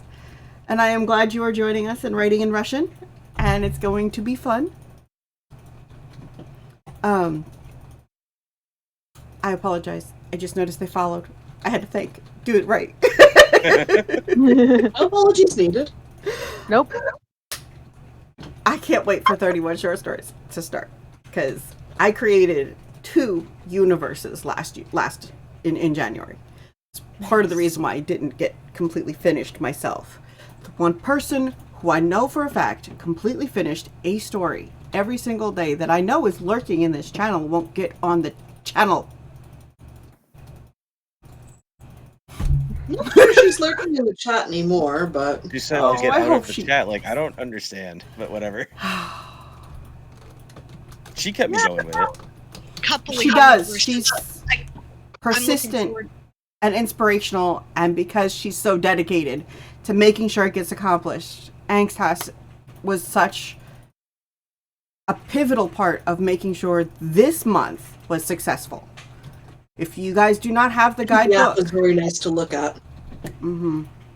He's been right in there helping out whenever somebody says something about what is this about? How do I do this? So On top of that, she streams every single day from 2 to 6, like without fail. yeah, I'm Never impressed. catch her. I'm sleeping. I know. We tend It's to like- overlap a lot, and we're going to be doing it again this month too. I have to go through my autos. I've gone back to work, so I can't really catch her. But yeah. Oh, that's an I at the beginning. Oops. I apologize for Oh. getting that wrong. Well, now that they actually put something, I can just let's- click on their name. Thanks for the words. I thought it was that vertical bar that I put in the quote section. Oh, yeah. Okay. Yeah. Looking forward to doing some stuff this month about, like you said, you created universes and you're writing short stories in those universes. That sounds great. Yeah. My Weird West universe is already kind of designed for serial stories, so I'm sure I will be doing that there. And I've got this.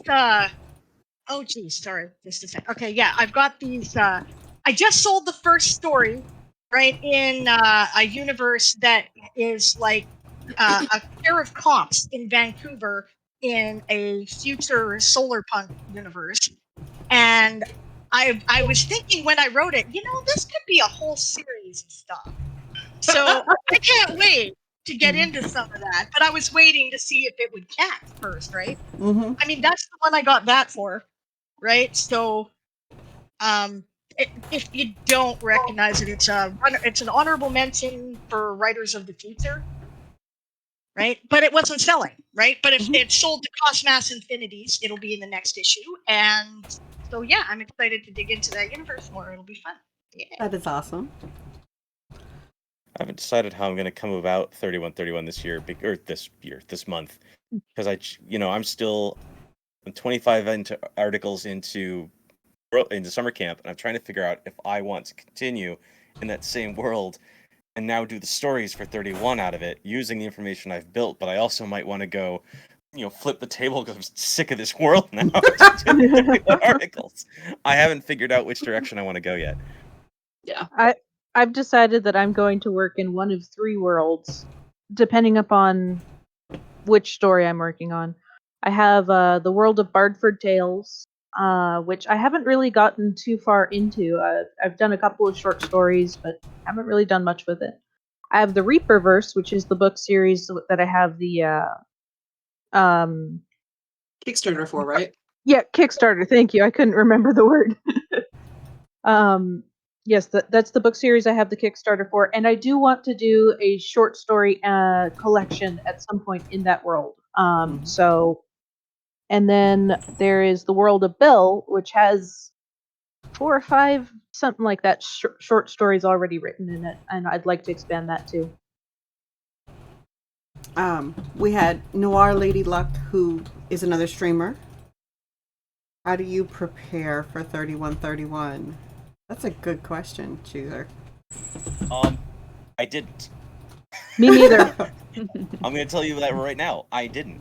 I looked at the prompt in the morning, went, okay, had a big blinky thing saying where the start of the sentence was, and I just started my fingers moving and saw what spat out of it. Because that's what I've been doing in those workshops. It's just been all stream of consciousness. Don't stop to edit, don't do whatever. And that would just get me started. Now, that would get me anything from a weird sci-fi thing to a poem to a fantasy to just modern day vignette of something.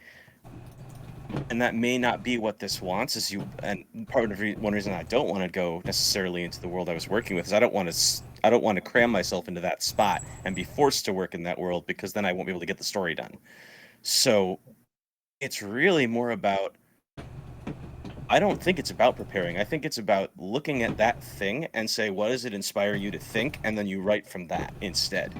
I don't think it has anything to do with being prepared. Because the more you prepare yourself, the more limited your options are. Weird. That sounds wrong, but you know what I mean. It's you're not willing to. You're not able to look at all of the possibilities because you're like, this is what I'm going to do. Mm-hmm. Yeah, that's my plan, basically. Yeah. I do some of my best work when I'm driven by pressure, right, and deadlines. So I'm prepared to take it as it comes and see what happens. Like All most right. things I do, I'm a bit of a hybrid. I need some preparation because if I don't have something to fall back on, if that spark doesn't grab me and get me to start writing immediately, I'm going to spend way too much time just staring at my screen and going, So I will definitely cultivate 31 prompts for me, but I'm also way open to, that prompt's not working, this idea is. And just going along that. Yeah, I wasn't sure. I have that same kind of stumble with prompts given to me. Sometimes my brain just rejects them out of principle. And sometimes it's very welcoming. So I have to assume that maybe they're not all going to work. So I just put as many ideas as I could think of early into a big Word document, went through a bunch of old ideas and recycled them, and something's going to stick. It has to. Yeah. And yeah, you're right. Some of those prompts may not work for me at all. I might not be able to do anything with them. But I Yeah. believe that the prompts are optional, right? So Mhm. Absolutely. We do have in the guidebook. You've got, I think it's 35 prep prompts, and then room to do your own prompts. Yeah. And then you've also got, you'll have completely different prompts that are going to post every single day on the website and into Discord. Completely new. So if you are really stuck for something somewhere is going to surface from something. And that was kind of the goal of keeping them so widely varied, because I have those days where I'm going to look at the list I made for each of my different universes and be like, I could do that, I could do that. Those aren't talking to me. But something completely random might. So I was trying to make it as easy as for all of us. Trigger that. Thank you. My pleasure. If you guys have any questions as we go along, like I said, please feel free to ask. Thank you for the question, Cheeser. We are talking about 31 short stories, Bigfoot. Thank you for the raid. We are discussing what's coming up, what we can look forward to. I am... Okay. We're going to do a giveaway here in about 15 minutes. So if you are in here and you want to participate in the giveaway, ! Ticket. Forgive me if you see my background move. There is probably a cat trying to stretch against it like it's an actual wall. Oh, that's like an image that's always freaked me out, though. If you have that like stretchy stuff, and then like you see a face push against it. We've done that in my LARP a couple of times. We had a tunnel with that material to be stone wall, and then people leaned in from the sides. It was freaky. Yes, absolutely. I worked too many years in drama, and Doctor Who, of course. Yeah. The two of those, I'm just like, oh, the plastic's moving. It looks like a face. Okay. Are Yeah. we gonna talk, or are you just gonna like mouth silently at me? I kind of have a different way to come at Cheeser's question in terms of how do you prepare for 3131? That you don't prepare for the event, but how I want to know how we all approach short story writing in general, because it's very different than novel writing. It's different than poetry and stuff. So I want to know. I personally would like to know how the rest of you do it. The way I do it is, I always think to myself, in every sentence I need to be moving the story along, but every now and then I'll just drop random my short stories typically don't involve a universe. I've just written them and they're done, but I imply the universe exists because the habit of wanting to explain everything makes a short story into a long story. And what I was taught when I went to school for this, and what I just kind of developed on my own, was the idea of indirect details, which is a phrase that I've thrown around to Esong, and she's like, "Oh, this is great." The idea that you can simply drop a name of a city into a sentence in your fantasy short story and be like, "Oh, when they went to here last week," it's like, we don't give flying what city that is or where it is or what happens there, but it is an indirect detail that anchors the world more. It becomes a nut or a bolt that you can see in the thing, and it doesn't matter what it is, but it creates a more concrete world within your story just by dropping the name of a city in there. And the more times I do that, the more it feels like there's something larger around it, and it makes it feel solidified, even if there's not much going on within the story. So that's how I approach it. Is I've got like a little main thing going on, and I just drop little hints about stuff and let the reader's brain imagine what happens around the thing I'm showing you in here. That's how I approach it.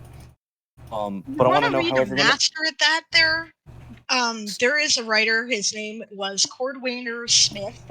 I will type that in the chat because it's so weird. Nobody Please will do. remember it if I don't. I'll do it as soon as I'm done talking about him. But he is a classic science fiction writer, and he wrote a whole metric crap ton of stories, a bunch of which took place in an interconnected universe. He, used to make up language and culture and stuff like that as he went. And there was just enough in one story that you went, now what is that about? And then, so when the next story came out that talked about that, you're like, oh, we have the answer, right? Yeah, he's a genius. If you want a strategy for that, read him. Absolutely. I don't know that I actually have an answer to that question, because the way that I know that I'm writing a short story is I get about halfway through and say, "Oh, the end is this thing over here." How about you, Michelle? With a lot of anger. I'll start a story and usually don't have a good idea of where it's going. And by the end of it, I will wrangle it into an ending. I don't do a lot of short stories on purpose. But we're going to change that in August, right? Yeah, I think that I do plantsing, so I'm half pantser, half plotter.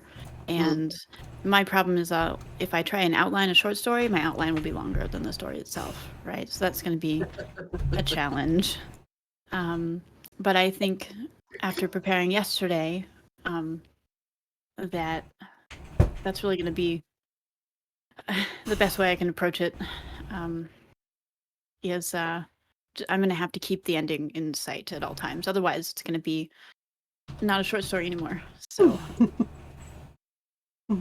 Like you, I do interconnected novel series and all this stuff, right? So for me, the indirect details kind of come naturally. My problem is limiting, right? So when I approach a short story with this one idea, that's all you've got room for. One, not 3, not 5, 1. No subplots, 1. Yeah. I was along the same lines as examples of authors. Yeah, no subplots. You're right, Michelle. No subplots. Yep, no subplots. It's funny because I actually started to approach the serial that way, and I realized that I'm going to finish the first story arc much sooner than I want to. So I'm trying to go back and rework episodes so I can fix that, which is a new adventure for me. But writing serial fiction is different than writing short stories. Yep. And it has been a learning curve, and I will master this. Fully believe you will. Play more D&D. That is serial fiction. That is true. Yeah. I would love to play D&D. I've never actually played. Every I'll get you opportunity. into the game sometime now. It's a mission now. We'll drag you into a game. You'll get a guest star in my campaign now. I'd enjoy it. Preparation. The first time I tried to do 31 short stories, I literally just sat down every morning and started writing. I wouldn't call that preparation. I just called it, I'm getting up and writing. Ironically, a month later, I started streaming on Twitch. Roughly the same principle. Exactly. Yeah. No preparation. Just do it. Just sit down and do it. And that's what I did. And I did not succeed at 31, but wow, the stories that came out of it. At that point, it was actually 30 because I was doing it in July instead of August. And the stories that came out of it I love them. Awesome. In January, I ended up creating 2 new universes unintentionally. Also created a bunch of stories for my pen name that I wasn't expecting to create, and many of them from the prompts, because I sat down and thought, oh, the prompts will help me. Because I went off the rails every time. Yeah, unintentional universes. I love that. But yes, It's I've true. done that. The Yes. stuff that can come out of this is great. If you had told me in January that I would get a prompt about a horse and ended up writing a science fiction story about a woman who finds a horse in her yard, who works at a hospital designing cybernetic limbs and ends up designing cybernetic hindquarters for a horse because she sees it dying, I wouldn't have ever thought of that on my own. that exact same prompt gave me a historical fiction that will be released under my pen name as soon as I figure out exactly how I want it to really finish. You wake up and there's a horse in the yard? That's the prompt? Yeah. Cool. It was Essentially. weird. And it was, What was it? Didn't the last one have something to do with it too? possibly. No. Or no, I think think I ended up you making it connected Sorry, that them. way. sorry, I didn't mean to interrupt you. My brain was just going on it. Sorry, go on. But that great. shows you how vast, how these prompts affect us. Mine went into a historical fiction between two sisters who were writing letters to each other back and forth in the 40s and 50s, and one of her sisters lived in a city with no qualms, no concerns, and her husband worked for the train, and this is what comes out in the letters, and it's vastly different than his science fiction, but it was the exact same prompt. I got halfway through it and I'm like, oh wait, this story has like racist overtones that we need to that they're trying to fix, and I'm like, they're like 1940s crap is what it was. It was 1940s, 1950s crap that surfaced in this story, and it was all the crap, and it was between these two sisters that are like, no, my best friend shouldn't be going through this. You're right, your best friend shouldn't be going through this. Bring the kids out here to the ranch and let them be kids for a summer instead of having to deal with this crap. And that's how the story evolved. Vastly different than creating cybernetic legs. Vastly different than, I think, anybody else's. And that's what I love about this. Because it'll be the exact same wording that starts us all off. We could all start with the exact same sentence, but that last sentence is going to be different as night and day. Oh yeah. Yeah. I gamed the game one time. Oh, sorry. Go ahead. No, I was going to say that prompt just sent me into. I'm like, oh, that's a Weird West story. We're going to have one of the gunslinger horses come to the Walsh Ranch and go, "There's a problem," and then what's the problem? Yeah, exactly.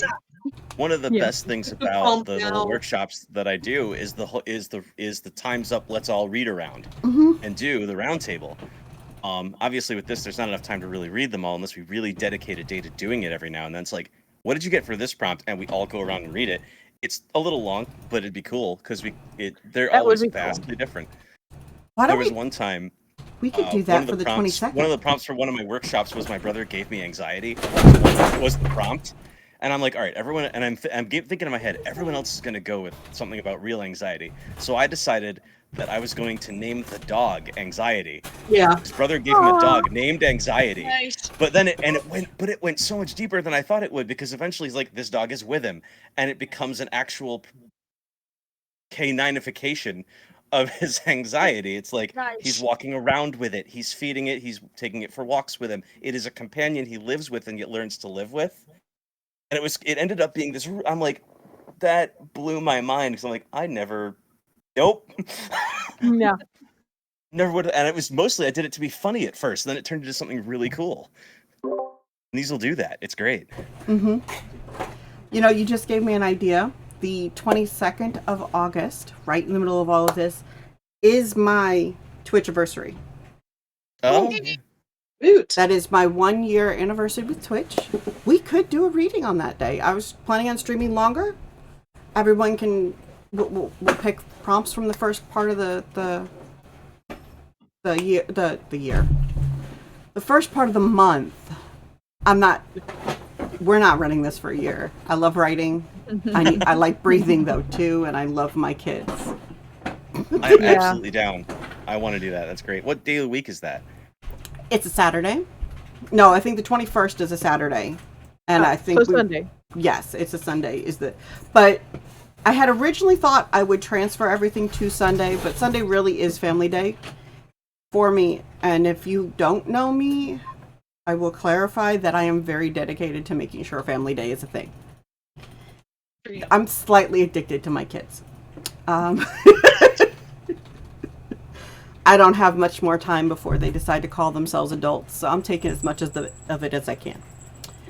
Yeah. So we could still do the celebration on Saturday and just plan to read it out and pick prompts that we're really excited about, or that things that got us excited in the first part of the month. That could be fun. You said the 21st? Yes. My D&D group's going to kill me if I do it. Well, the great thing is it's not going to just be at 5 o'clock. This is going to be a long stream. Hey. Yeah. Yeah. Thank you, I'll talk to you about Bigfoot. it later. It's the once a month game that we play from like 2 in the afternoon to midnight. Oh, And I'm like, oh, drat. Ooh, local sci-fi fantasy convention. Nice. Mhm, mhm. that sounds like it'll be fun. My Bigfoot birthday's is on the awesome. 20th too, so it's a Well, busy month.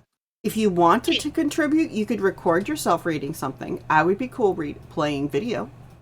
That's a good Oh. point. Thought, yeah. That could totally work. Okay.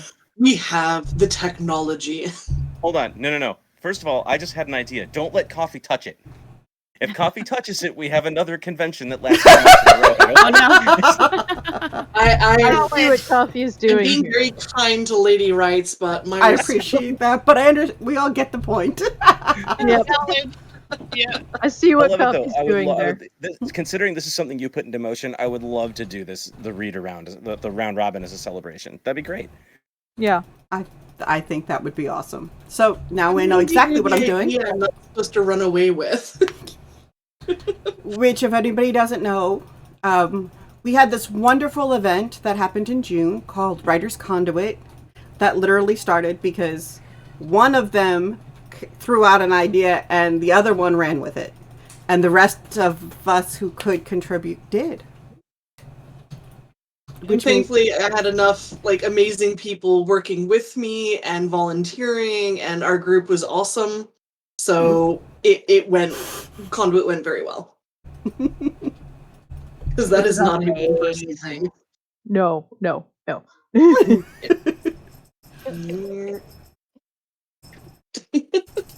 Yeah. That, Wait, did well, everyone get a chance to respond to she could, but the whole, recording saves her from having to leave. What's that, Sarah? Oh, I was just saying, did everybody get a chance to respond to how we approach short story writing? Oh, yeah. Because I was really enjoying that. I don't think I heard from Eli. I'm not sure. I kind of Yes, we saw did. some nods. Oh, we did? Okay. Yeah. Eli said that my- they go until they realize they've hit the ending and didn't know it. Okay. Yeah. Mhm. So I really like your short stories, right? So I kind of want to learn from you. I started with short stories, so my process is I'm going to write a short story. Okay, done. Does anybody else go back? Does anyone go backwards? I I find think myself going backwards sometimes, where I know what I want the ending to be, and so I'll start in a way that I know is going to lead me there. Mm-hmm. Sometimes, yes. Yeah, I've done that. I kind of need a skeleton at least. It's like, okay, that's the idea. Think about it for 5 or 10 minutes and just quickly jot down a skeleton to see if it works. And then the skeleton's also a good point because I see the ending. I see the toes. I'm like, okay, we're going to work to the toes. And that's it. Yeah, there's actually a short story that I published in Hindsight Being 2020, the Kickstarter that I did previously, which I wrote from a prompt. You catch a falling star and put it in your pocket. And I wrote it, and I started it, and I went, okay, I have no idea where this is going. And then somewhere around a quarter of the way through the story, I went, oh, this is in that world over there. And I know how it ends, but I don't know how it ends yet. And then I wrote all the way to the end and went, oh, this is a really good short story, and I like it. Very cool. Yeah. Write short stories in your existing extended universes. I've done it a few times. I actually have a challenge from somebody to write a short story about my villains in one of my universes. And I would like to do that because one of the things that I did with my first universe was I wrote the 4 big novels that they all hit epic length. The shortest I think was 80,000 words. So I guess maybe that one technically doesn't hit epic, barely, like by 20,000. But I'm not rewriting it. It said it was done. I went with it. That was 10 years ago. Wow. That was 10. Anyway. At that point, my goal was to write the origin stories, if you will, for the major teams in the 2 books, because in the books, excuse me, there's. Thank you for the raid. My hubby, Aaron. Hi, honey. Thank Hi, you for Aaron. Hi, James. waiting. Yes, Hi, James. I know many people are lapping for life. I'm House Maluska when I do remember to return to my words. More arson. Yes, Instead of House Molesca, thank you for when. yeah, it's fun. Yeah. um, so I started writing all these origin stories, and I ended up putting out, I think, 8 short stories. They ranged anywhere from 3,000 words to 10,000 words, depending on the stories. And depending on the character arc and what had to happen and that kind of thing. Or if I had 2 character arcs, I had to mend because I had one of those that was like that. And I learned I could write romance. I had no idea. And I learned. So these are the things that I liked about the short stories. As far as processes go, I had a goal in mind when I wrote those. When I'm writing these, I guess I do have a goal. I want to build my backlist. I want to flesh out these universes more. But I'm not looking to flesh out these universes in epic length novels. I want to do them in shorter bite-sized chunks. Yeah. I wrote a 50,000 word short novel, which is very short for space opera. If you read space opera, it's usually much, much longer. But this is already, it was already short. And I looked at that and and I had a lot of parts that I wanted to flesh out more, but I didn't feel like the story needed it. I just felt like the world needed it, if that makes sense. And the next thing I know, in the middle of 31 short stories, all the world came together in those little bite-sized chunks. And I love it. And the other thing that 31 short stories taught me is that all the little worlds that I've created are all in the same universe for at least one of them. I didn't realize it. I have a teenage young adult stories that I'm working on with my daughter. Those are in the same universe as my assassin. Aw. And so my process is sit down and figure out where my goal is and get it done. That's my process. I write into the dark. I have fun writing into the dark. If I know too much about my stories, I can't do it. I can't write it. I can't. I've tried. I can plot it out and have somebody else write it if that's what I need to do. So if anybody ever wants an outline, I won't be able to write it. But if somebody needs an outline for inspiration, I would be happy to provide one. I'm not positive it'll be a proper polished outline, but it'll be there. Thank you for the follow, Mooncloud. Oh, hey, My Mooncloud. problem with outlines is I tend to look at them, go, that's the important beat, that's the important beat, that's the important beat, and then just go boing boing Mm-hmm. and ignore everything in between and write whatever I want between those important beats. Yeah, pretty much. That's why I describe myself as a plancer. Because Yeah, that's me what too. comes to me. I have like 1, 2, 3 scenes, or so, and they all go poo in my head, and I pretty much see them from start to finish as they're going to be. And then it's like, how do I connect the dots? That's the rest of the process. Mm-hmm. Yeah. Yeah, so I do that too. One of the other advantages to 31 that I'm thinking about and have used before, what is everyone's worst habit in writing, in the actual craft of doing it? Mine is I perpetually forget to describe my main character. Or so That's relevant. I don't think it's relevant. Okay. Here we go. I'm gonna right. draw my line right here. Okay. Do it. Nobody cares. Do I need Right? a shield? Like, okay. No. Nobody cares. I don't care. I don't give a damn what the character looks like. Is it important to the plot? No. Don't waste my time. I don't give a damn. Okay? Who they are. That's what's important. Does anybody ever stop in the middle of what they're doing, look at themselves in the mirror, and go, if it was a friendly face? Well, I'll rephrase. If it's an I point of view, if it's first person, I rarely do it. If it's third person, you get away with it better. But what I mean is, the point of that, me asking that question is, using 3131 as a crash test dummy that you can throw things at with your own writing and say, here's what I do badly. I'm going to write a story where I do where I practice that thing I'm bad at, and this is the crash test dummy that I can throw it at and nothing will get hurt of something I really want to work on. That's another huge advantage of this, is you can really attack something Yeah. in your craft that is weak and make it stronger without having to worry about somebody reading it someday. Yeah. And it gives you some, because if you try to do that in a vacuum and you're like, oh God, what do I write about so that I can practice this? That's hard to do. But if you have a prompt that goes, all right, I can throw my inability to describe people at this, you can think of it from that direction. If my character is short and needs to get something on a high shelf, and my other character that's somewhere NPC, possibly another character that is much taller, then they might that now applies to my plot. They need to reach this thing, whatever this thing is. That's when when I discuss that this person is short or that person is tall, or this person is petite or this person is curvy, or this if it applies to the story, if it's going to add something.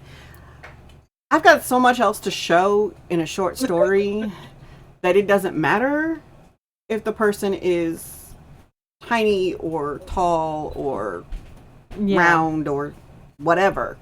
It doesn't matter. So I've actually been called out on not describing my starships well enough. Interesting. Yeah, you know, people do like that in space opera, don't they? There's that certain nerd contingent who's like, okay, how does the star drive work? You know? I don't know. It's the future. I don't understand physics. I didn't take a degree. I'm here writing. If I had a physics degree, I'd be working on a particle accelerator, all right? Exactly. Yeah. Yeah, I don't. I will describe, oh, they have to step over the lip to the ship. Or this person got held up against the wall in the middle of a fight. So there's a wall on my ship. Something should go without saying. You know. Hi, sorry, I've just been invaded. It is all good. I'm actually going to head out now, Lady Wrights. But thank you very much for inviting me to be a part of this. I guess the one thing, to answer Brian's question before I go, the one thing I would work on for myself is I still have a talking head problem. I will have dialogue everywhere, and it's in a vacuum of space. Same problem. It's a continuing need to fix. It's like, please remember to write the walls or where this is taking place. But it's less try something new for me and more try something new to fix a problem I already know I have. Including finishing things. Nice. So, but have a great stream. I'll still lurk and have a wonderful day. You too. Bye, Coffee. Thank you for joining us. And you will be able to find Coffee Quills in our cycle of streamers for 31 short stories, which is exciting. As a matter of fact, I'm pretty sure everybody you see on this screen you'll be able to see streaming. And Maybe. I have not determined my streaming schedule for August yet. Okay, so sporadically, Eli may join us. Yeah. But everybody else is somewhere on the streamer schedule, which will be posted at the link you see below us. I did that right? Yeah. I will start streaming in August. We'll see how that goes. I have air conditioning now, sort of, almost. Just do what you can. Take care of you. Do what you can. If it's too much, if it's not working, I might quit. I might quit halfway through, or a weekend, or we'll see. It is all good. To answer author Brian Liu's question, my biggest weakness is writing anything but dialogue. I think you're harder on yourself than you should be.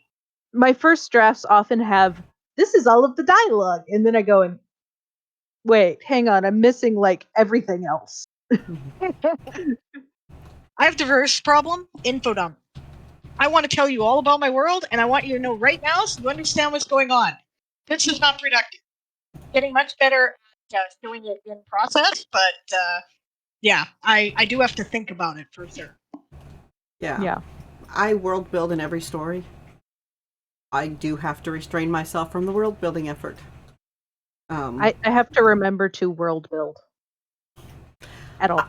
In my assassin's story, I keep referring to her because she's got a very specific look. So in her case, the look, by the way, happens to have an application to the story because it carries through each and every one of the other stories. When she all of a sudden shows up and someone's like, "Oh, there are these random purple eyes peering back at me." You don't. If you've read the other stories, you don't need me to tell you who that is.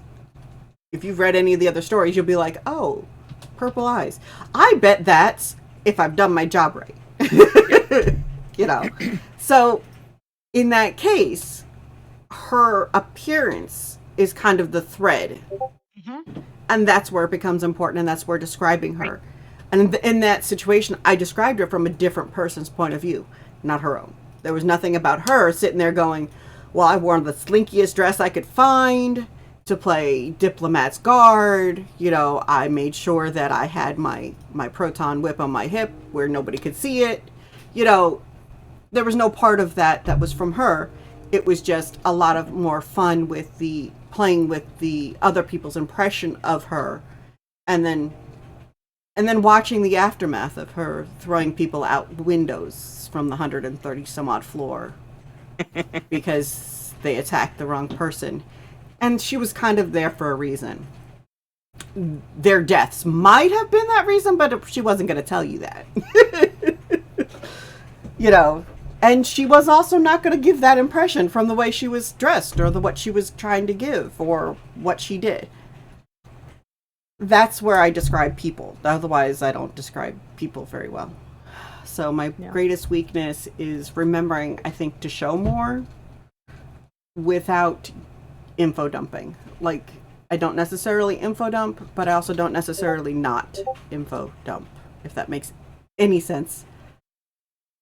Like, you'll see random things that don't absolutely have to be there. At the end of 31 days, I think the challenge that I'm going to have to teach myself, if anybody's watched the way I write my stories, I kind of take after the Dean Wesley Smith method, which is write, review the next day, kind of do your revisions in that first pass, and then continue writing. And then the next day you'll go through what you did the day before and you do the revision. So you do it all kind of in a consistent one pass kind of thing, so that by the time it goes to an editor or anyone else, it's done, it's tight, it's clean. I can't do that effectively with 31 short stories because you're finishing the whole story in a single day. There is no going back to edit, change, and adjust. It's done. Move on to the next one. That's going to be my challenge. That's interesting because I write the exact opposite way. If I don't finish it, I can't edit it. See, I thank you, Heal. Hydrates. I don't have a hydrate in here. Hydrate. I haven't seen you, Heal, for a while. Welcome. I have coffee. I'll caffeinate. That's more than I've got. I've got a jacket that's not put together all the way yet. I was handed a bubble tea that I didn't request, and I have no idea what to do with this now. Drink it. I'm like afraid of this thing. Like, I am Honestly, I've heard good not stuff a about it. fan of bubble tea. Not a fan. If you don't like the texture of caviar or tapioca pudding, do not that's drink true. bubble tea. And I new- like tapioca pudding, but I still can't handle bubble a tea. new place just opened up in our town, and it's what they like are marketing themselves as a bubble tea bar, because like we don't have the various Chinese restaurants make them, but it's not a specialty item that but these guys are like, here's where you get boba tea. I'm like, well, I guess they're calling it Boba Yaga. Oh my. Oh my. Okay. Anyway. That's asking for trouble, but okay. It's like naming your dog Loki and then wondering why they keep dumping over the garbage. Wow. What Sable said. All right, if you have played For the Words and you enjoy For the Words, we are going to close the giveaway now. We are hitting the 2-hour mark, so I think that's a good mark for the giveaway. And we are going to pick our winners. Get in on the raffle, ! Ticket if you came in here with Aaron's raid. Thank you for the timing reminder. So, yeah. And 3 months free For the Words. And, awesome. And you can get up to 5 tickets, so if you only got one and you want to enter again, go for it. We already have one person that's maxed out. I did not know. I only put in one. I thought that's what I was limited to, but I also don't. I've already paid for my For the Words. Yeah, I'm This- good. So I only have one ticket. This So, stacks. This I was will going stack. nuts the other day. Is it weird that I'm thinking about this? I'm like, you know what I could do? I could take screenshots of the monsters, make them into Roll20 tokens, and actually put them on a battle mat, and then have my friends, and we make an adventuring party and have a little Dust Warrior adventure and come across them as random encounters, and I'd actually stop and write the words to beat them and continue with the story. And I'm like, God, I don't know how much work I would have put into this. I like that idea though. That's a good idea. I want to do that now. I'll sure. We could test it. I have no idea, but it's like, okay, so it's one of those things. Like, there's those ones that are like 12,000 words or 1,200 words. And it's like, all right, we have X number of minutes. You do this many. Like, if we don't finish it in the time limit, we take damage. I don't know. They already have a story, but it's still like, well, shucks, we didn't beat the monster. They're going to make me go get my hydrate out of the bedroom.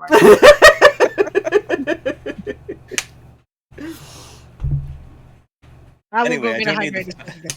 Anyway, I feel like I should retract my my tickets so somebody else could win because I'm already paying for it anyway. No, You give it away if you win. and That's fair. it does stack, Brian. Ah, So even if you Okay. have a year, you'll get a year in 3 months. Compromise. Mhm. When we get off here, I will go drink my entire container of water. Perfect. holy smokes! Okay. So if you've joined the raffle, we are going to give it another moment here and then we're going to close. And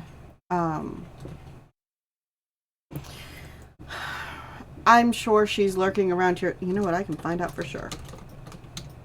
She's lurking. All right. So, Oh.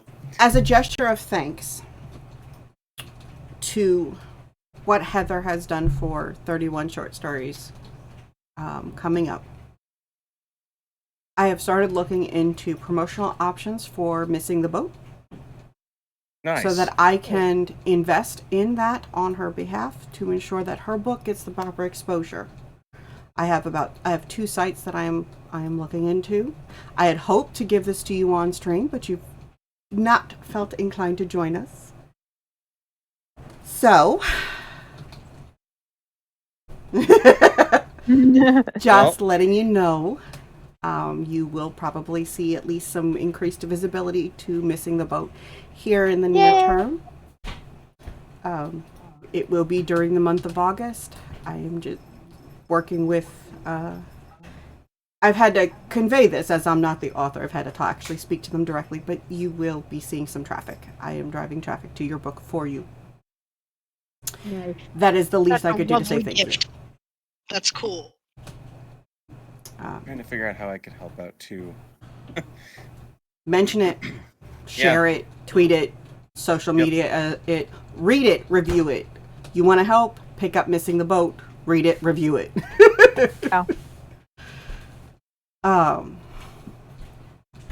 But that was my thank you to you, because I promise you, 31 short stories in August would not have For the Words events or For the Words codes for everybody to get the boxes without your help. The guidebook wouldn't look as beautiful as it does without your help. The new prompts wouldn't be as awesome as they are without your help. The time I've had to actually respond to everybody and pull things together would not be there without your help. And in case I haven't said anything, thank you for everything.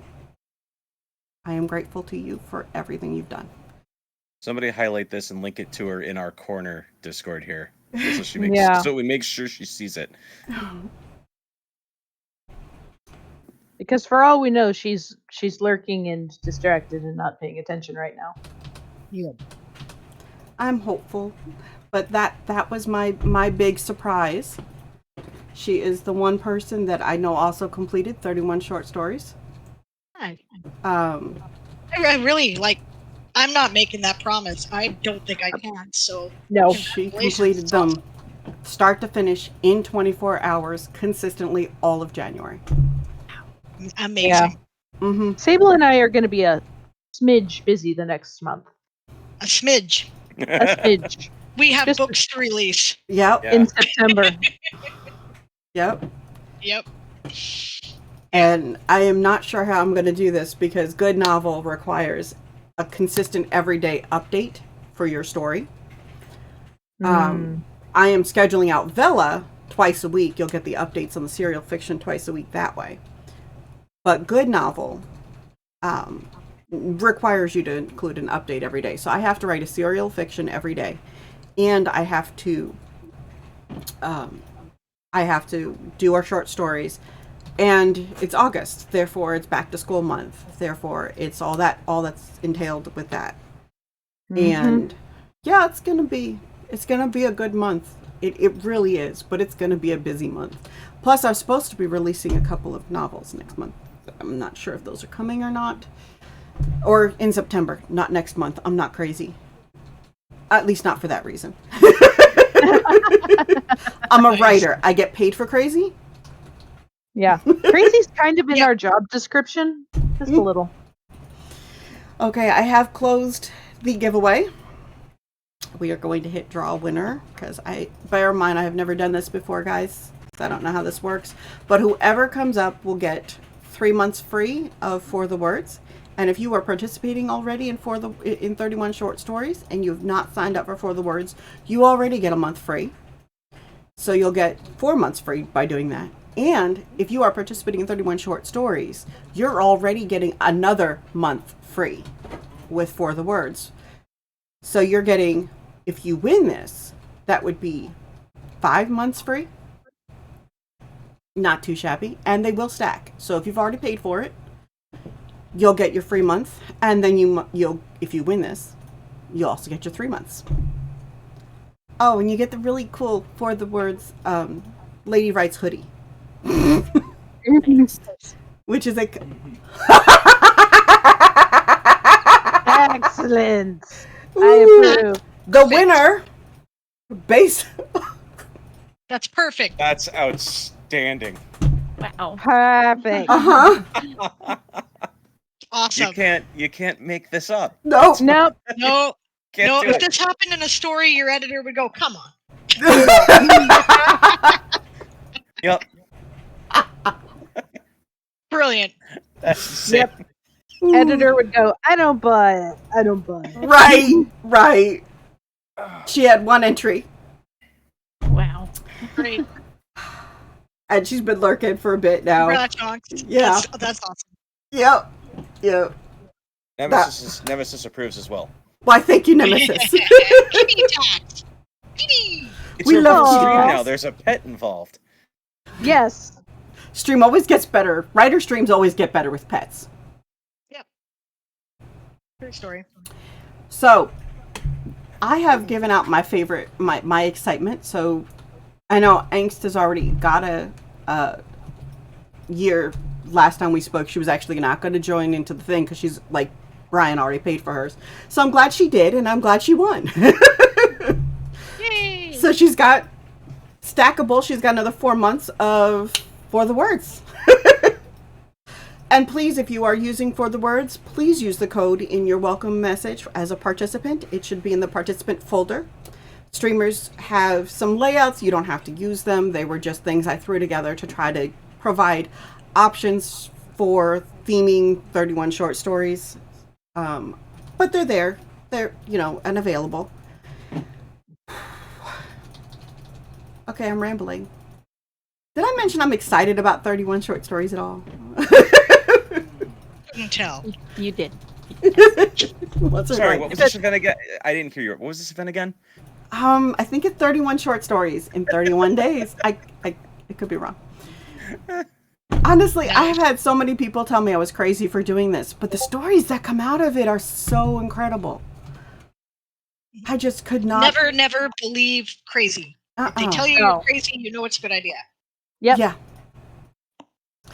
And I did it because I didn't know how to write short stories. To be perfectly honest, I wrote them with a purpose back when I did my novel series, but they took a lot of effort. That wasn't someone who knew what they were doing. That was someone who knew the goal they wanted, which is vastly different. I have learned so much doing this challenge, and I really have hope you learn. improved. Sorry. I was just gonna say I've improved so much. I love doing this, and now I have all these awesome people to do it with. They really teach you. Short stories teach you how to write lean meat meals.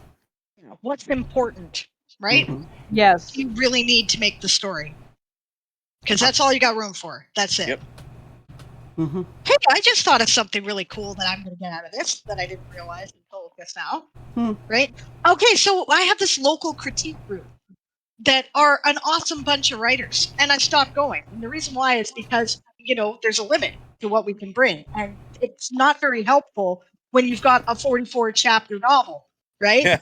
You're like, you're going to get the first chapter, and then I'm not going to get your opinion for the rest of it. Yeah. Right, but hey, I'll have material to bring to them, so then I can get back into it, which is cool because they're cool people and they have good advice, and it will be fun. So yeah, We should do. Okay, I'm sorry, that's a tangent, but No, go we ahead. should do a novel critique group, but with the Twitch writers. I'm here for it.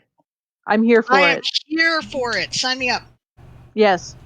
What's But 31 short stories? That's We need another topic. It'll take people a while to read things, but yes, sign me up. That is a good idea.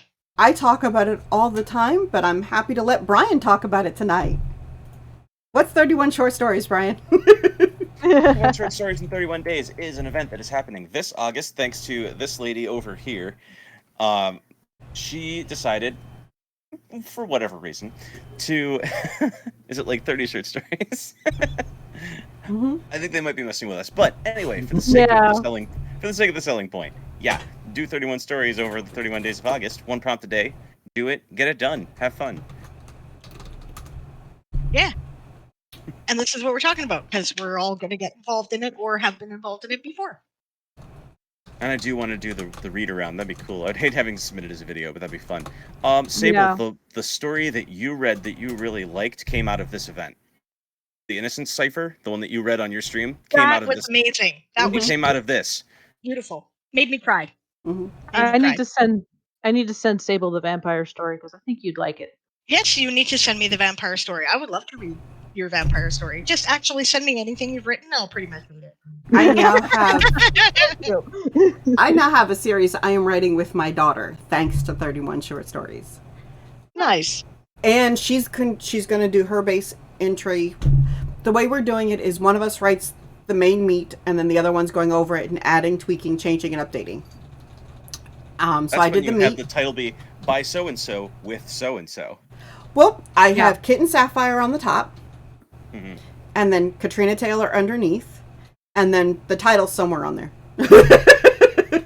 That's the way we've been doing it. That's what we're going to do the rest of the series. She's participating this month, and I would have loved to see her little avatar floating around on the screen somewhere.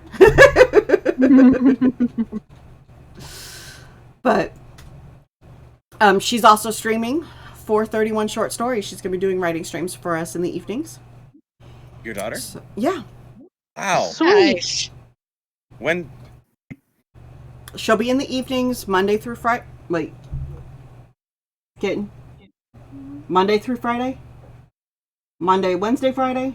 Monday, Tuesday, Wednesday, Friday, Sunday, Saturday. Okay, every day but Thursday. Saturday. Good, because Thursday I play board games, so I wouldn't be able to watch. Although I think she said Saturday might be a Genshin stream. Yeah. Gaming is important too. Absolutely. So, you need to keep your wits about like you. Heel actually doesn't know what we're talking about. So in a less funny format, for the month of all 31 days of August, the month of August, we're going to be given a prompt a day in the Discord server or however else your delivery system works. I don't entirely know if they're going to go up on the website or what, but there will be a prompt, a phrase or something like that. And you take that and you write whatever the heck comes to you. And it has to be, you said 1,000 words minimum to five, between 1,000 and 5,000 words that day. 15,000. 15,000. Yeah, I will never get there. Well, I know. Okay, this is going to probably sound awful, and I humbly apologize because it's not meant to. But when I'm really driven and I really like a story, I have successfully done 20,000 words in less than a day, or just about It's a day. I awesome. can't. It Now, doesn't sound I awful. cannot There are lots of maintain people who that. do that. I'm That just not sounds one. awesome. That sounds awesome, but also painful. Yeah. Well, I can't I can't maintain do it. it. Honestly, I can't maintain it. But I was finishing a story in a day or two. When I was writing the Protector series that I've got, that was meant to be a serialized fiction. But this would be like 2015, 2016-ish. I actually just recently pulled it down so I could play with it. I don't mean to brag, though. I feel awful, but that was the reason why I put the 15,000 words on there, was because if somebody just found that stride, do you know what I mean? I don't want them to feel like they have to stop it somewhere. Yeah. Yeah. Yeah. I've know. written a 10,000 word short story by accident. Mm-hmm. The official Although I think it took definition me a couple is. days. I think the official definition is 7,500 or less is a short story. After that, you start getting into novelette and novella range. Yeah. But anyway, the idea is you get a prompt and you write a story based on or using that prompt somehow within that framework, a number of words, and you just get a new prompt every day, and you write a story every day, if you can manage it, and try to get to 31 out of 31. I'm sure I can guarantee that I won't get that far. I've been having trouble keeping up with the world handful things, and mine are only 300 words.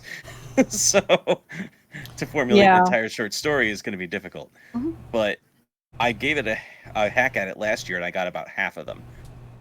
And So you ended up with 15 more projects that you didn't have. it's true. Also, I think Sable has frozen. Oh, am I frozen? Oh, Oh, yep, you sorry. look roughly frozen. Am I back? Nope, Not you're yet. still very frozen. We can hear you, but your face is unnaturally still, which caught my attention. Yeah. You look Yep. good, though. Well, I think it's a good position for a change, and it doesn't have Yeah. my mouth half hanging open, looking like I'm about to sneeze.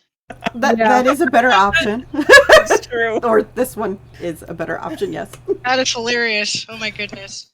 Do you Yeah. want me to Better try than what was it going off on and with putting it me back earlier. on, guys, or what? It's up to you. Oh, yeah, you don't look bad, so and we can hear you, so that's what's important. Yes. Okay. I don't care then. It's not that important. Yeah. So, Cool. what are you looking forward to the most with 31 short stories? Let's start with Michelle. Oh, you would start with me. Yeah. I just started kind of a secret collaborative project with a dear writer friend, and I kind of want to muck around in that story just to see where I might go in that universe. But also kind of just a slapdash of every genre I can mess around with. I normally do, fantasy or rural sci-fi. And I just kind of want to do maybe one of everything and see how it feels. So I'm really looking forward to kind of doing different genres fearlessly, without a huge commitment. 1,000 words minimum, okay, but I don't have to worry about doing a whole novel unless it blows up later. So I think the idea of just writing something new and different is really exciting.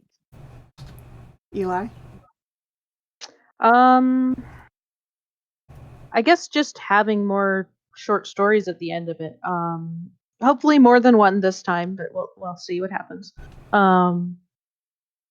Yeah, just seeing where the prompts take me is always my favorite part about writing anything from a prompt. Sable? Actually, I just like the idea of the on-the-spot challenge. For me, it's like a can you, right? Here's the challenge. Here's the prompt. Oh, what am I doing with that? Yeah, right? A little adrenaline rush. I'm a bit of an adrenaline junkie that way. So, yeah, that's going to be good. And Brian? Unlike everyone else in this room, I'm not actually published. So I'm looking forward to really having a solid backlog that I can then poke Sable and be like, will you teach me how to submit these things?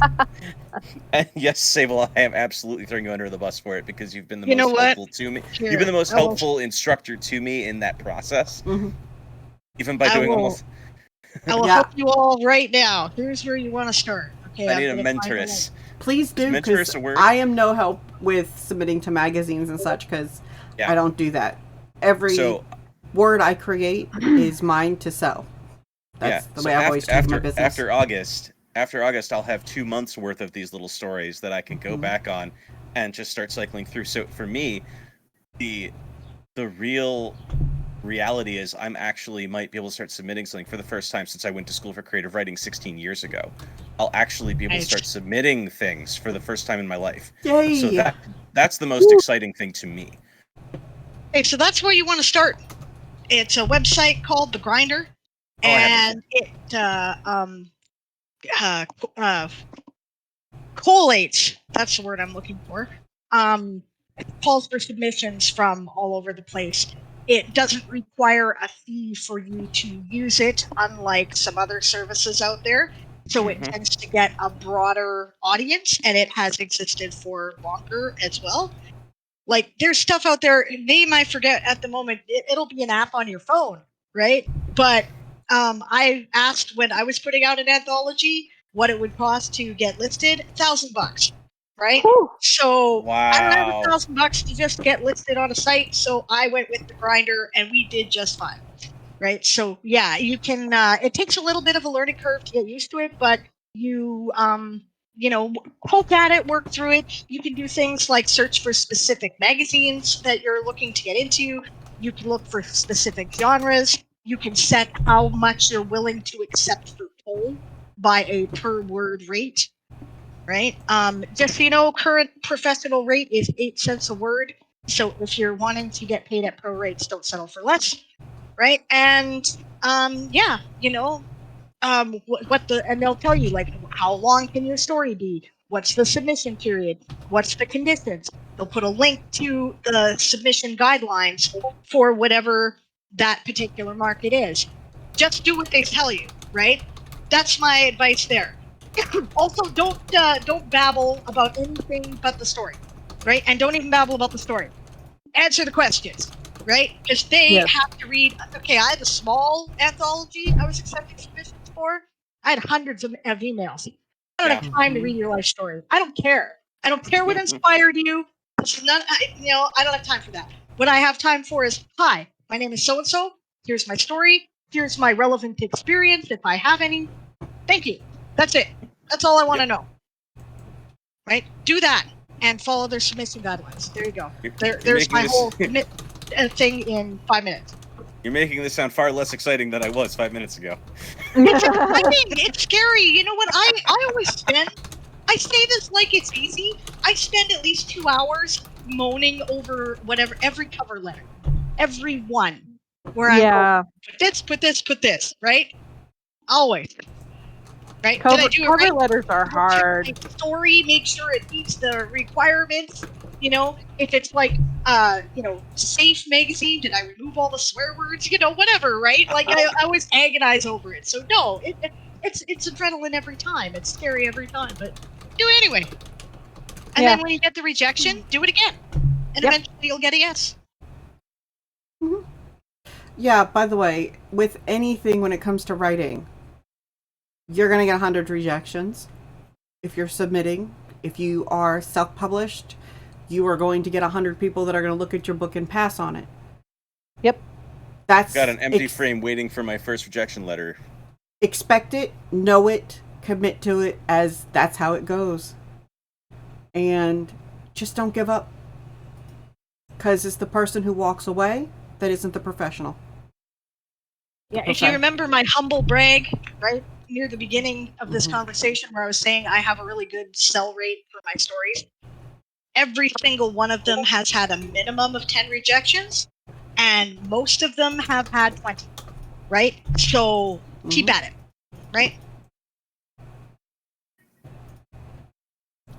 You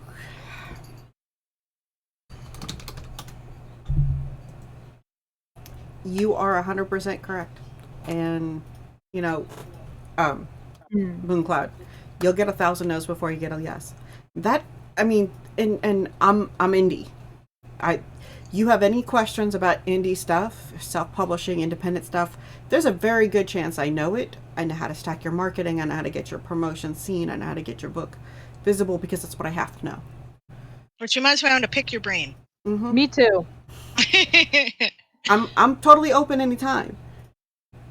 Awesome. But as many people who fail, they fail because they walk away.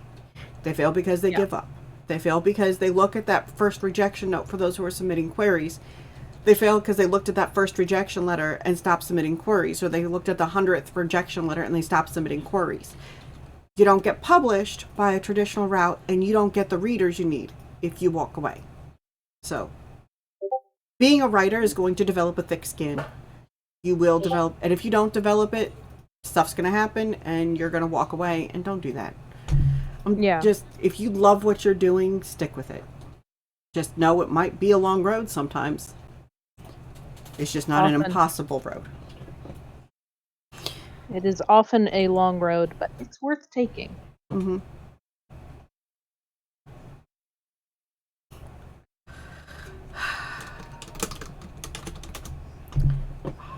I like what people are saying in the chat.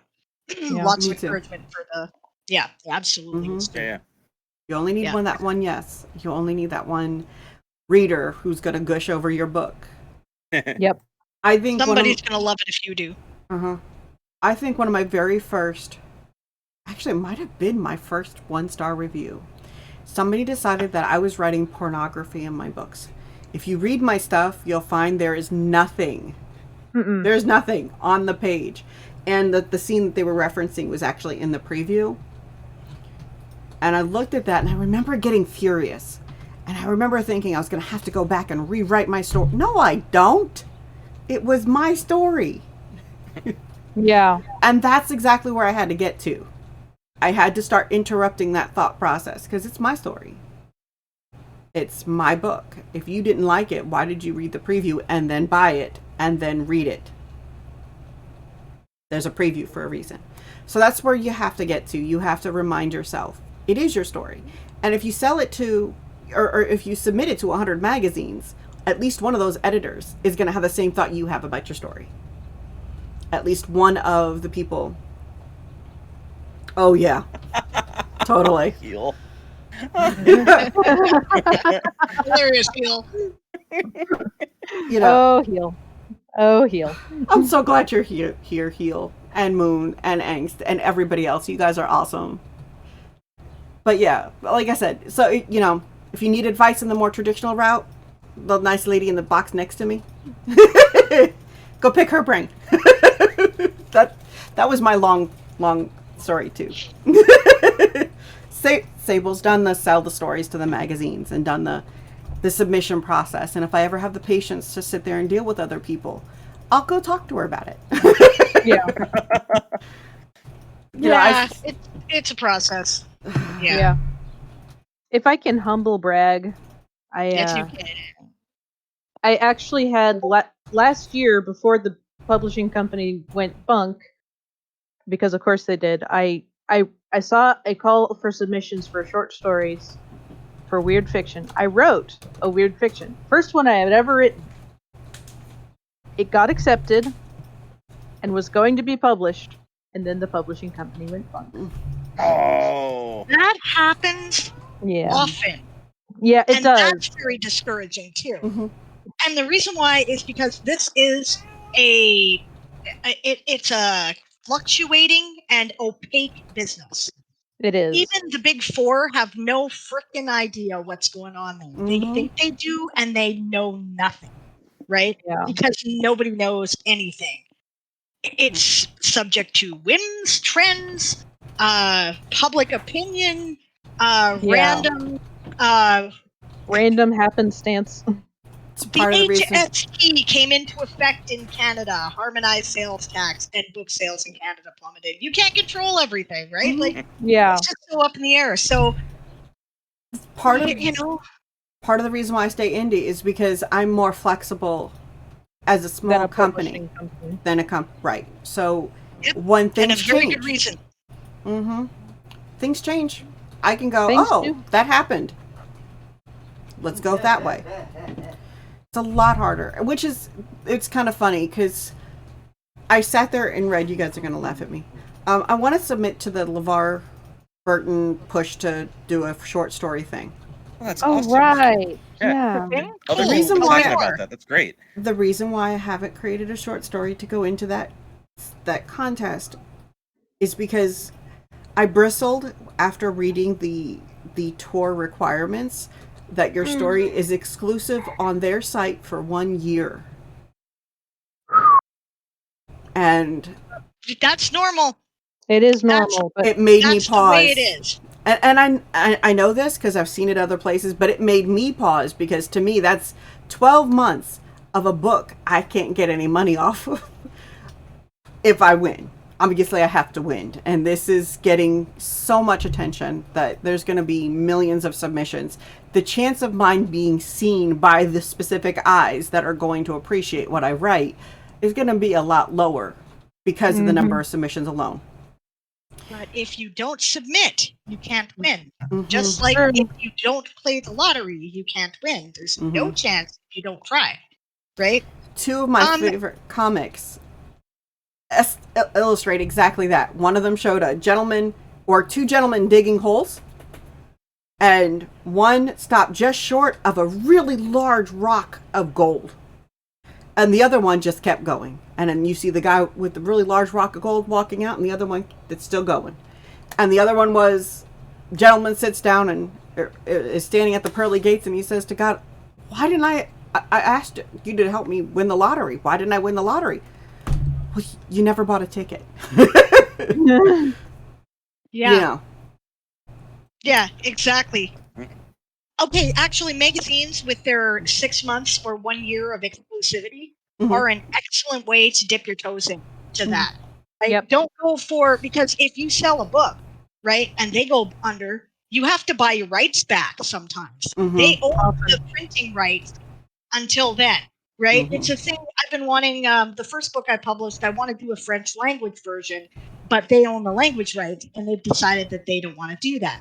I've been considering buying back those rights so that I can make my own French language version, right? I haven't looked into it very seriously, but it's, on a list for when budget is better. Right. In the meantime, right, if you submit to something and it's got a 1 year or 6 months exclusivity, it gives you, it's like it's a trial marriage, right? You can try and see if it's worth it to you for the amount of attention you're getting and the amount of promotion they're doing to do that, right? Because I mean, it's okay. It's this contest. Are you getting paid royalties if you succeed?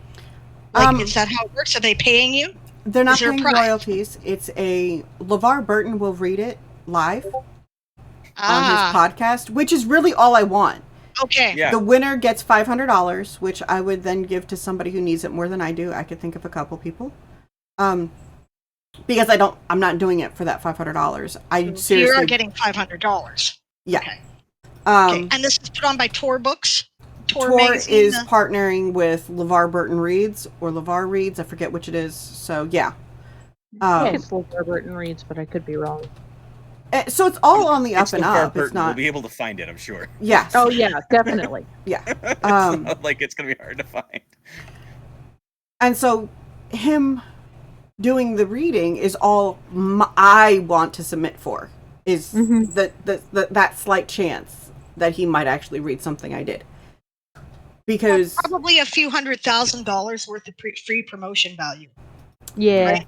Just to get what Tor's name on it and LeVar Burton reading it. That's what I'm trying to weigh. Because I bristle at the idea of giving my work to other people. Well, my okay, so business. think of it this way. If you've got one thing that you've sent to him, what's to stop you from working on all the rest of your other indie stuff and letting that cook in the oven for a year? Exactly. There's nothing wrong with that at all. I mean, people have to make their own decisions, but this is a good decision. If you're wanting to try something, this is a good way to try it. If you don't win, there's no exclusivity because you're not printing anything, so you get your story back and who cares? If you do win, you're getting an amazing amount of attention that will pay off later forever, right? Because then you can do things like, yeah, I won the LeVar Burton contest. You put that in those cover letters about your relevant experience when you're submitting to other science fiction magazines. And they go, resume. oh, that's awesome. And then they put you in that, and they make sure to put that in your bio so that they can get good press for the whole Yeah. magazine. Yep. And now you sold a story, right? And that's money, Mm-hmm. you know? And that's how a lot of the traditional publishing industry works is, oh, you did this awesome thing. Here, let us do more awesome thing for you so that we get press from the previous awesome thing that you did. Yep. Exactly. But there are a lot of people who choose to go indie because they want to maintain creative control. And that's a perfectly logical and sensible decision. It's why I did a Kickstarter for the Toy Soldier Saga and, didn't try over hard to get it traditionally published because we're doing all kinds of things with it that might be affected by that rights contract that I was talking about that I want to be in charge of. So, or my husband should be in charge of because he's the one that's doing it. And that might not give us the freedom to do all that. Like we're going to make game material for it. We were already in the process.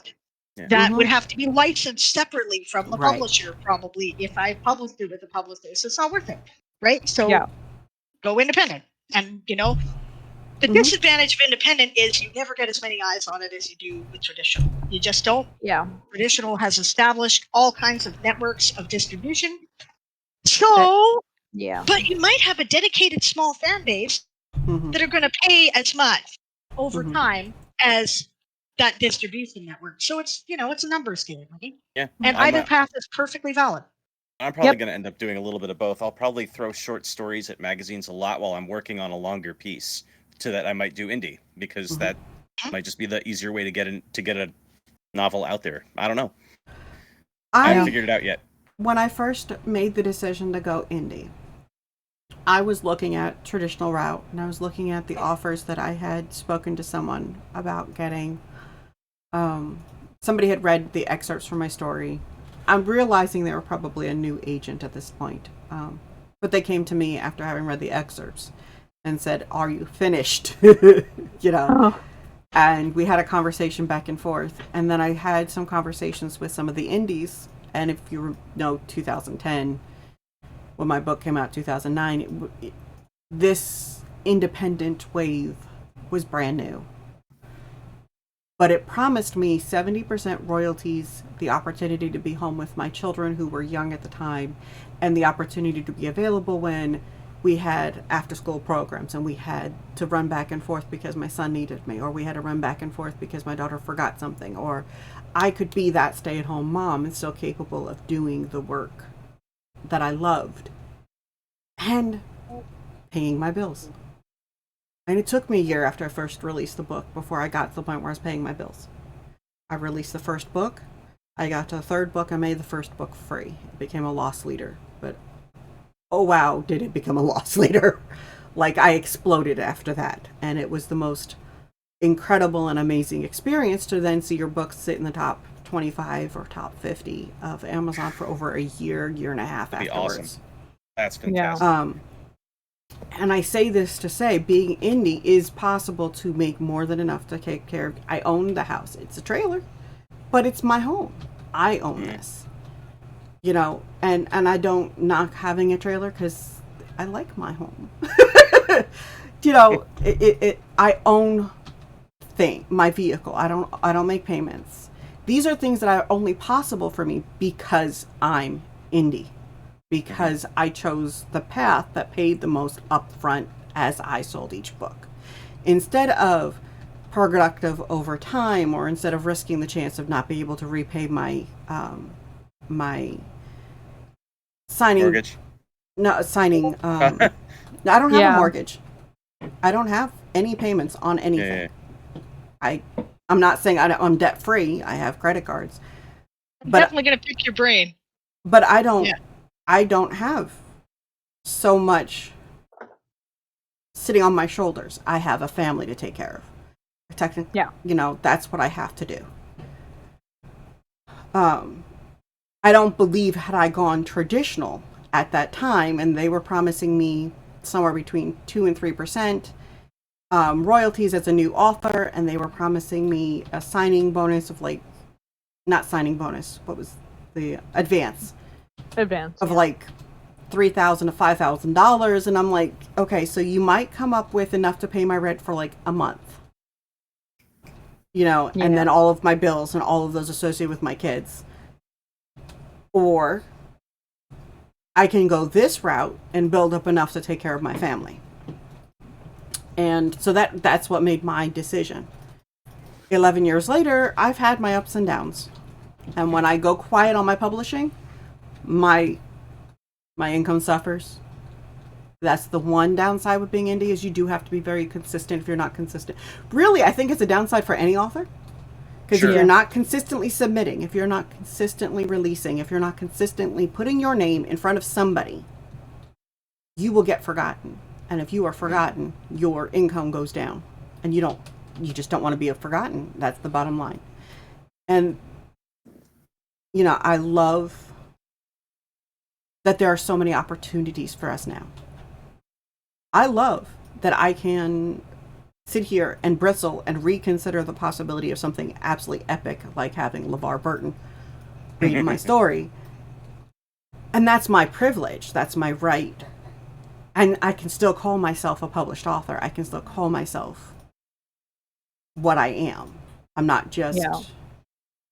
I'm professional just as anybody else. And that's not something we could have said even 10 years ago. So this industry has come so far in such a short time. But that's what made me choose to go indie, and I'm rambling because it really is an emotional point for me, because writing facilitated my ability to be a full-time mother.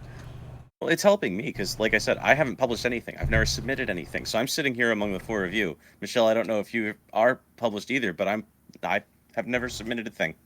So I'm learning. And I'm very happy to. So thank you for rambling at me about it. Yeah, I have just small things in literary journals, but I've also worked the other side of the submission, where I work the we call them slush piles, but I don't really like the term. But where you get to see when the submissions come in, and you get to be the first eyes on before it gets escalated up to a second reader. It's a really good perspective for knowing when a journal or a magazine only accepts maybe 1% of what they receive. Kind of helps take the sting out of those, 100 rejection letters. You know that the odds are pretty low, anyways. So nothing other than literary journals, but I'm getting there. That's still good. Yeah, and just I can't get published in a literary journal. I have tried. They have no time for my butt. They do not want my stuff. Not interested. Yeah. The nice thing is the one thing I have going for me. Kitty butt. Cat text. The main thing I've got going for me, and Sable can attest to this, is that I put out really good first and second drafts. Because the thing that she read on her stream when I did a showcase was a second draft. And so she's like, do nothing to it. I'm like, really? She's like, yeah, do nothing to it. So, and a lot of my stuff ends up being like that. Wish I could do that. It's just, I don't know. I don't know. It's just a thing. So hopefully by building up a backlog through this 31 thing, I'll have enough things that are first and second draft that are actually pretty good that I can submit, and I don't need to go through it 5 or 6 times. I need to find some that's my readers, plan that's all I need too. to do. Build up a back catalog so that I can have stuff to keep in motion for all the reasons that the Lady Wrights mentioned, which is if you're not constantly putting your stuff in front of somebody's face, you're forgotten. Yeah. And that's really the biggest obstacle for authors. If you want to be successful, don't walk away. If you want to be successful, don't stop putting your stuff out. Every single time I went through a depressive period, really, really bad depressive period. And I want to say it was 2015, 2016. And I put out the Protector stories, but I didn't do the marketing for it, and you could tell. Oh, no. You could tell. It was ugly. And to this day, it is my lowest selling series. And I withdrew them so that I could reorganize them into a serialized format, because that's what it was originally intended to be in the first place. So that I can then re-release it in the format now that I know where I can release it. And actually make the money I think it would actually be making in the format it was intended to be in all those years ago. But it, the hard part after that is that I was already in a depression, and then I didn't do well, and that kind of pushed the depression forward, and then I didn't publish. And Yeah. not published, not submitting, not stepping out. The income went from paying all the bills to, oh, that's not good. Yeah. You know, so hard lesson learned, be consistent. 31 short stories gives me the chance to do that. Even if I don't feel like writing anything from scratch, now I can go back over and be like, okay, this is pretty. Yeah. Or this isn't pretty. You know, and I have got so... Hello, Boo! Aww. He knows I'm streaming, so Uh-huh. Yes, Yep. pay attention to me right now, Mom. You're not paying attention to me. You're paying attention to people out there. yeah, we'll get him. If we were on her stream, I'd be treating the kid. Yeah. Yeah. Constantly. Ow.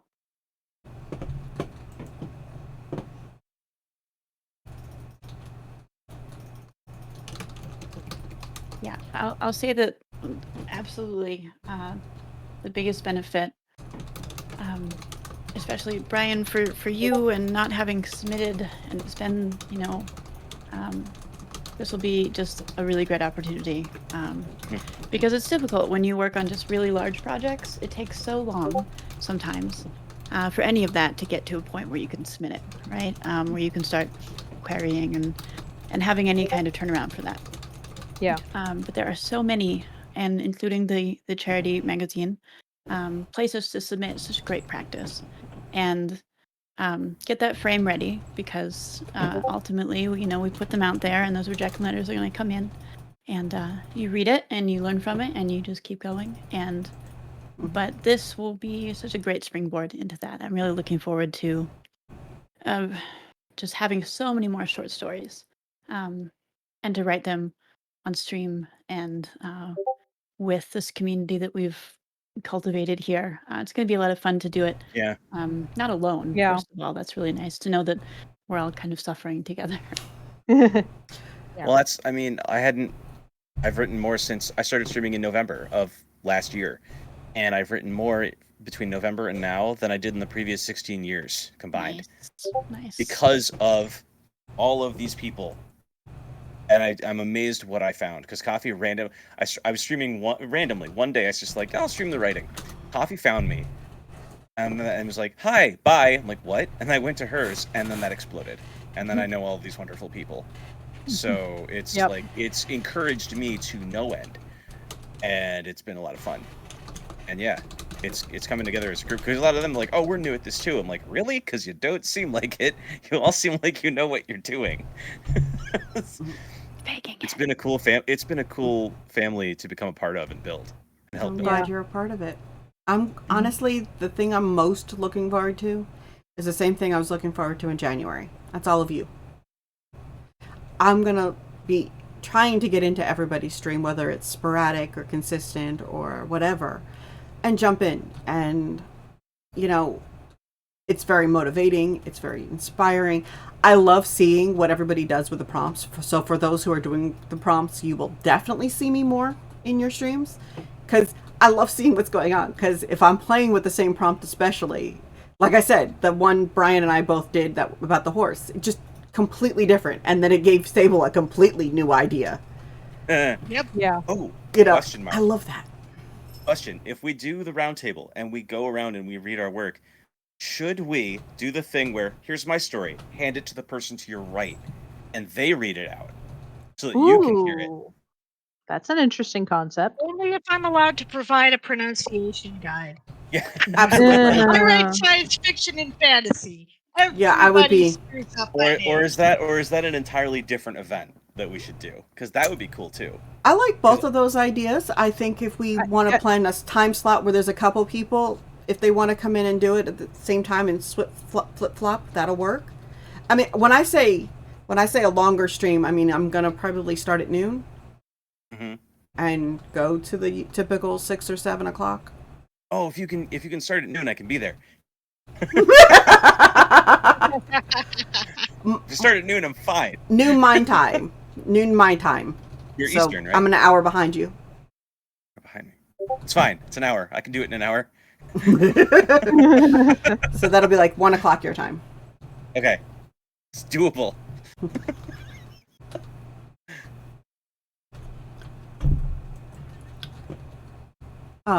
But yeah, I love hanging out with this community. I love stalking you guys.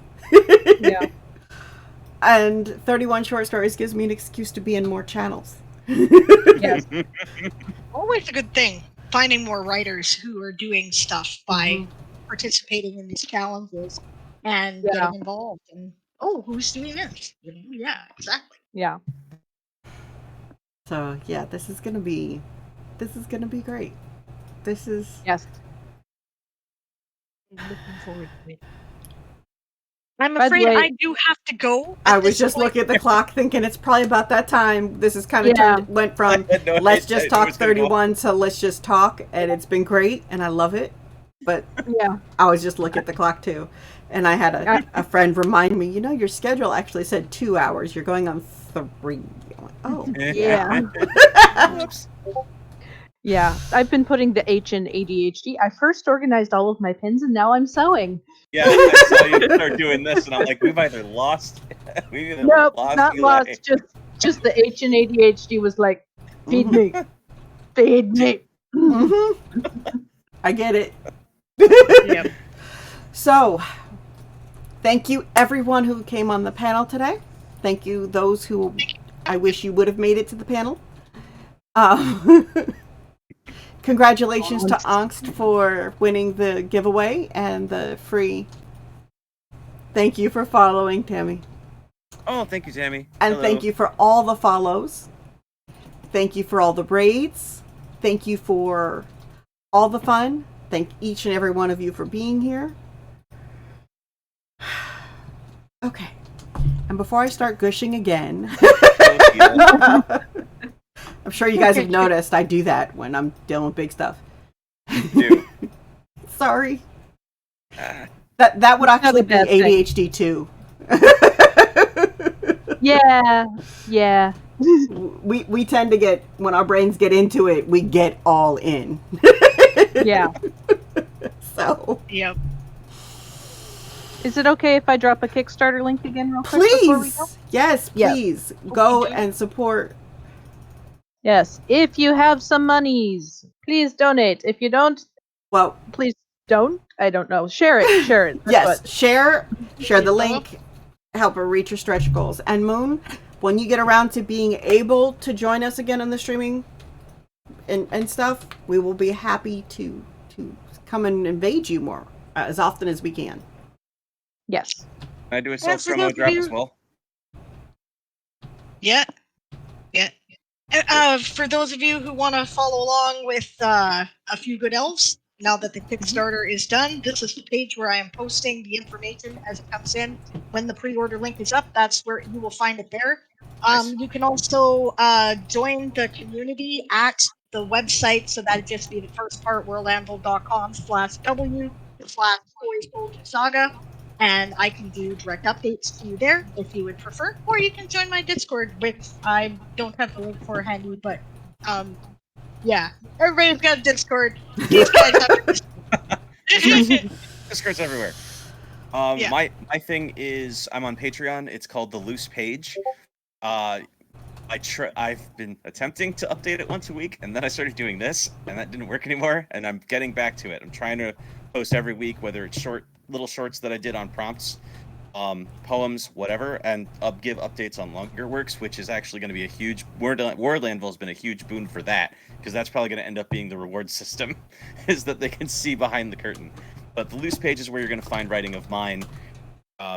If you want to find me there, that's where I'm going to be putting up stuff that I'm trying to build throughout the week. These challenges have gotten in the way of doing it, but I should just release some of them as 31 short stories, good for I know, Patreon. yeah, I know. Release them as part of it.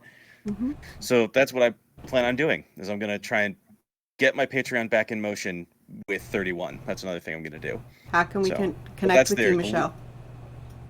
Oh, I mean, I have a Discord and my website, I guess. Could do the website. That one's nice Yeah. and easy. We'll do that one. Hey, look. There we go. You can find me on Amazon and almost every retailer as Katrina Taylor. I do have a pen name, but I'm not sharing. So that's where you can find me as far as books goes. And I am at katrinataylor.com. So if anyone wants to find me there, I am. I don't know how in the world I got that URL because the name is very common, even spelled with a C. I regret to inform you that the katrinataylor.com is badly neglected. So is EliQuake.com. Very.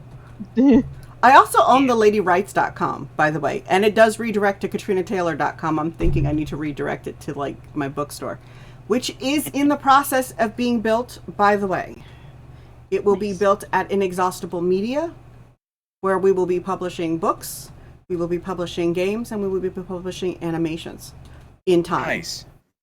Now, the other two items are being created by the other two creative minds in my home, and books are also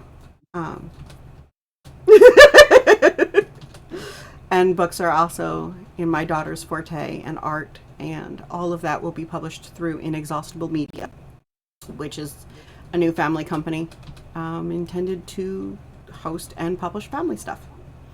Inexhaustible Media is not currently live though, so you can go to katrinataylor.com, and I will be updating there, and I will be updating on the Writing Network for anybody who is participating in 31 short stories. You are pretty much going to see all about streamers, such as Sable and Brian and Eli and Michelle are all on there, and Coffee is up now, and some are scheduled.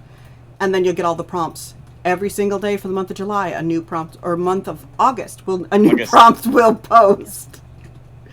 I don't think I'm going to get all of the streamers who are participating for 31 short stories in August before August starts. So you'll some days get 2 posts, and some days you'll just get the 1. So that's the Writing Network, or katrinataylor.com is the best places to find me, and the other things. Oh yeah, no, my favorite story from my kiddo Heal that you just reminded me of. I went into kindergarten for that meet the teacher thing, and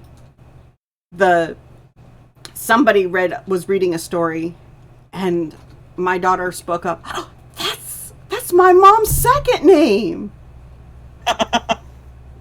What's your mom's first name, honey? Mom. Like, duh. That's outstanding. Nice. So, yes, learning your mom's name isn't your mom is fun. Thank you, everyone, for being here. Thank you for this continued subscription, Bigfoot. And I think before we go off on a new tangent, which, hi, writers, and we love you all. Don't worry, I can try to stop you. I have something around here. Where are we going? Are we rating someone? I'm thinking Coffee is on, right? Yep, Coffee is on. She is probably Who's this? I have LaFansma 10118. I don't know who that is. She's doing Enville Summer Camp. She has 1 viewer. Always. I shouldn't assume, but I see a person with pigtails as their thing. I always default to the lowest number on my list. I tend to as well. Let's see Song who is else we also got. up. And of course, Pride is up, but Pride is up doing their Weekend Warriors stream, collecting words for the Game of Tomes. So, yeah. Is that a silent stream then? Yeah, that one's a silent that's stream. a lobby. Okay. Yeah. Esongbird 24601, however, is also a Game of Tomes streamer, and that won't be. So. Mm-hmm. Oh right, if you want to go to someone who's doing Game of Tomes, then you should go there. But this is someone I found. And I like it when they have 1 person. Oh, and Satoru is also up. Yes, I just saw Satoru. Okay, and who was yours, Brian? I posted it. Yeah, it's in chat. I have no idea. Let's see if she's who I thought she was. I have to link over. Yeah, commercials. I love commercials. Aren't they great? Yeah. She has But your 51 ad blocker followers. doesn't even stop. She has 51 followers. I'm pretty sure she's someone I found randomly, and like we gave her 15 follows, and I think she's she has the affiliate thing going on. Ooh. So She's part of the Anvilite Streamer Core crowd as well. Just Oh, okay. recently joined. Yeah. Nice. so if we So- want to show her some love, that would make sense. But I don't know. It's your call. It's your stream. That's just Yep. someone I know, and I looked at the bottom of my list. Oh, yeah. There's one viewer currently, so yeah, I'm all for that. Oh, that's right. Okay. She has the Plague Doctor plushie in the background. Cute. That's great.